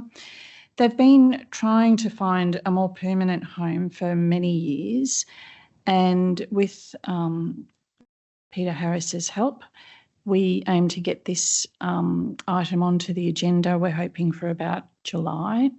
And currently there's lots of conversations in the community and in council offices and all the way in between about how we can help them to find a more permanent home, and more importantly, somewhere for their fantastic museum to be opened up to the public, which hasn't been happening. So that's one of the items. Secondly, just when we're talking about the terrific volunteers, I was out at the Cardinia Footy Club for one of their club nights, I think it was last week as well. And, you know, if you're up for a good community feed and a bit of a chat to catch up on the local goss, Cardinia Footy Club has it all. If you drive through the town of Cardinia, where I grew up, you can blink and you'd miss it. There used to be a general store, and that's no longer there. The Scout Hall's gone. Lots of it has disappeared over the years. But the Rec Reserve is it's a real magnet for not just Cardinia, but all of surrounds. And so you go out there on a Thursday night and there's always more than 100 cars. And it's such a vibrant club room, you know, when everybody's being fed afterwards and celebrating the achievements of the members, and, you know, just hashing over the games that have been played and that sort of thing. Beryl Banbury and Ron Banbury.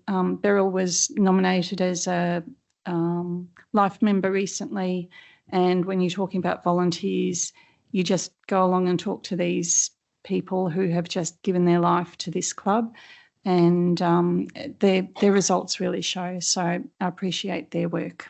Thank you. Thank you. Councillor Nicol, Councillor Pomeroy, would you like to contribute? No? All good. Thank you. We'll close off councillor reports. Thank you, councillors. Are there any petitions to be tabled at this meeting, councillors? I see none, so we'll note that. We'll keep moving through. We'll go through the notices of motion. There's one notice of motion tonight. 10.1, Councillor Payton, notice of motion 1114. Councillor Payton, can you present your motion, please?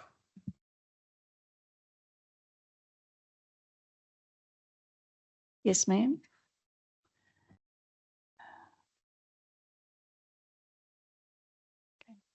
I, Councillor Trudy Payton, hereby give notice of my intention to move the following motion at the council meeting to be held at 7 p.m. on Monday, 19th of May 2025, that in response to the request from the Western Port Biosphere Councillor Liaison Committee, Council calls for nominations and appoints a second councillor to act as a substitute when required, and adds the requirement of a substitute councillor for this committee in its list of committee nominations for the future. So this motion. Oh. Thank you, Councillor Payton. Is there a seconder for this notice of motion? I see Councillor Ross. Sorry, Councillor Ross, I see you. Over to you, Councillor Payton.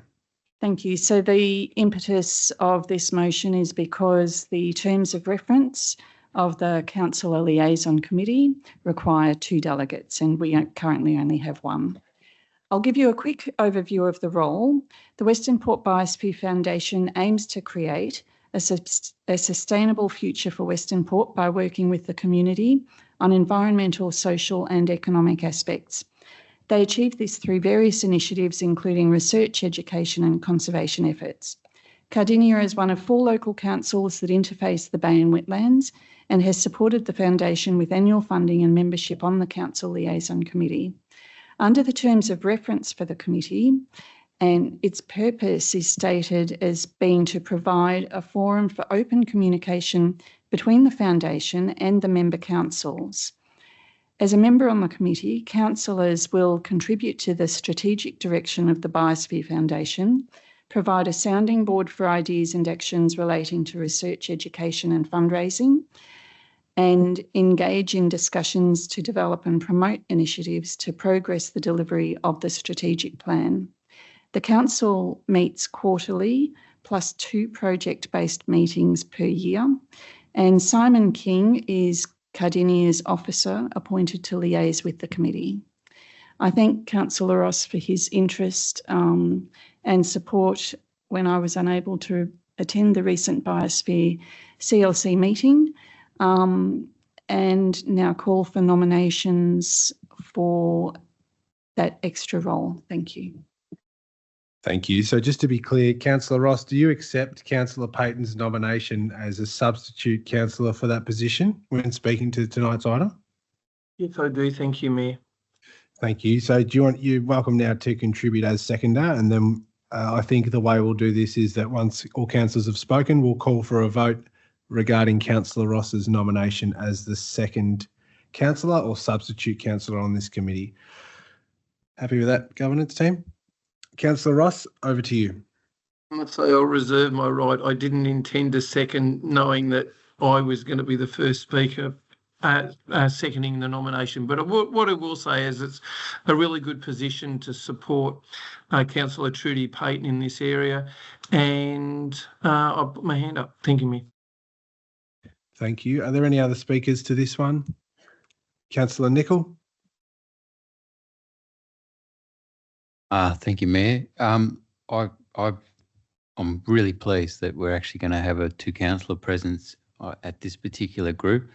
Our southern shores, abutting Western Port, are incredibly important, and Western Port being a Ramsar site of World Heritage significance, and the challenges and very soon future challenges that those shorelines and the low-lying country inland from them and the inlets, various inlets and drains down there are going to face are only going to grow.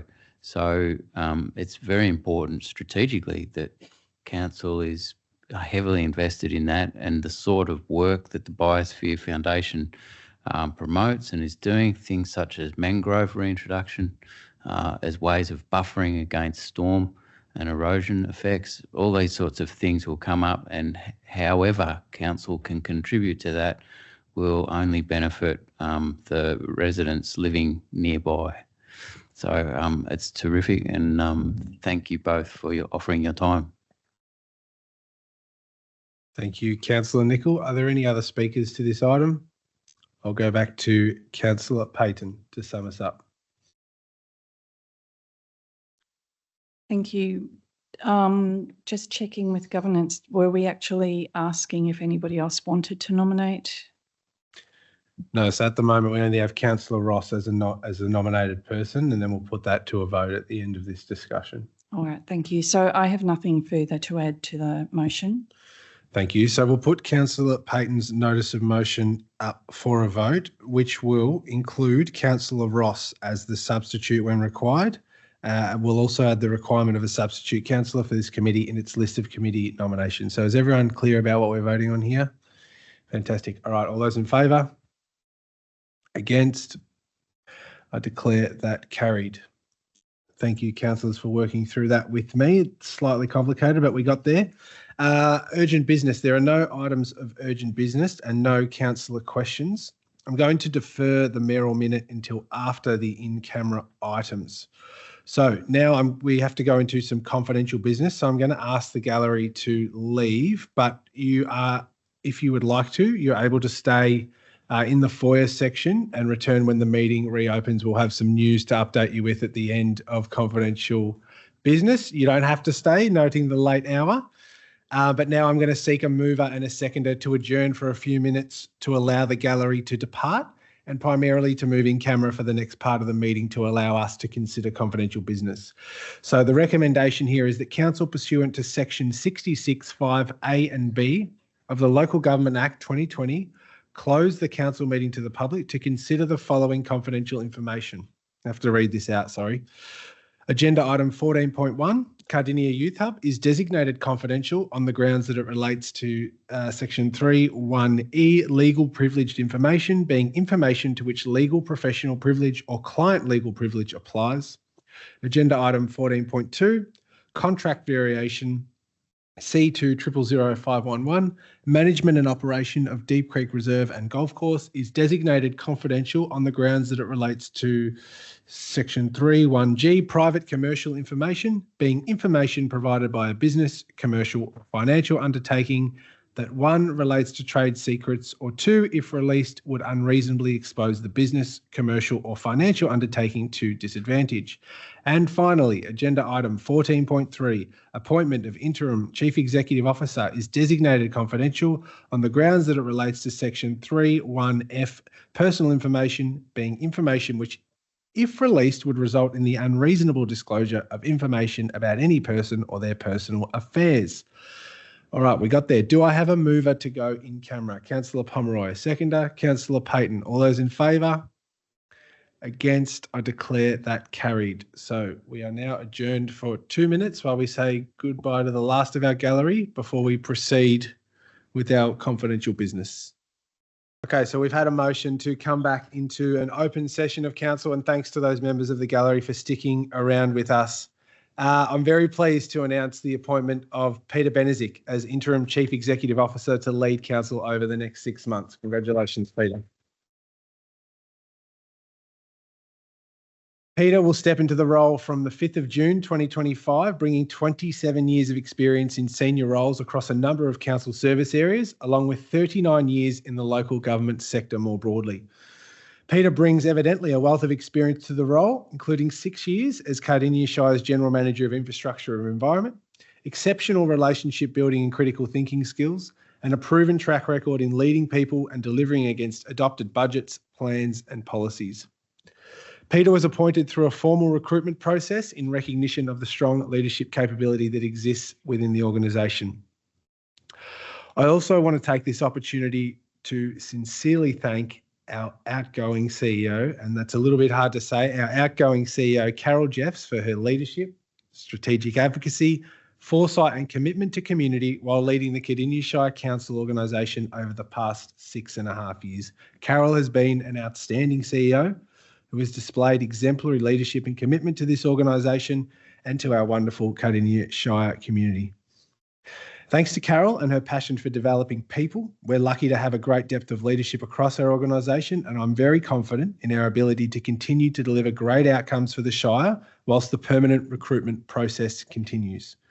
On behalf of Council, I want to take this opportunity, being Carol's last Council meeting, and I think she said to me before, 18 years in the local government sector potentially, is that right? 18 years of Council meetings. We want to thank Carol for leading us through good times and bad, and wish her every success in her new role as CEO of Uniting Vic Tas. Now, I don't know why councils don't do this anymore, but if I had a key to the city, I'd give it to you. Congratulations, Carol. Thank you so much.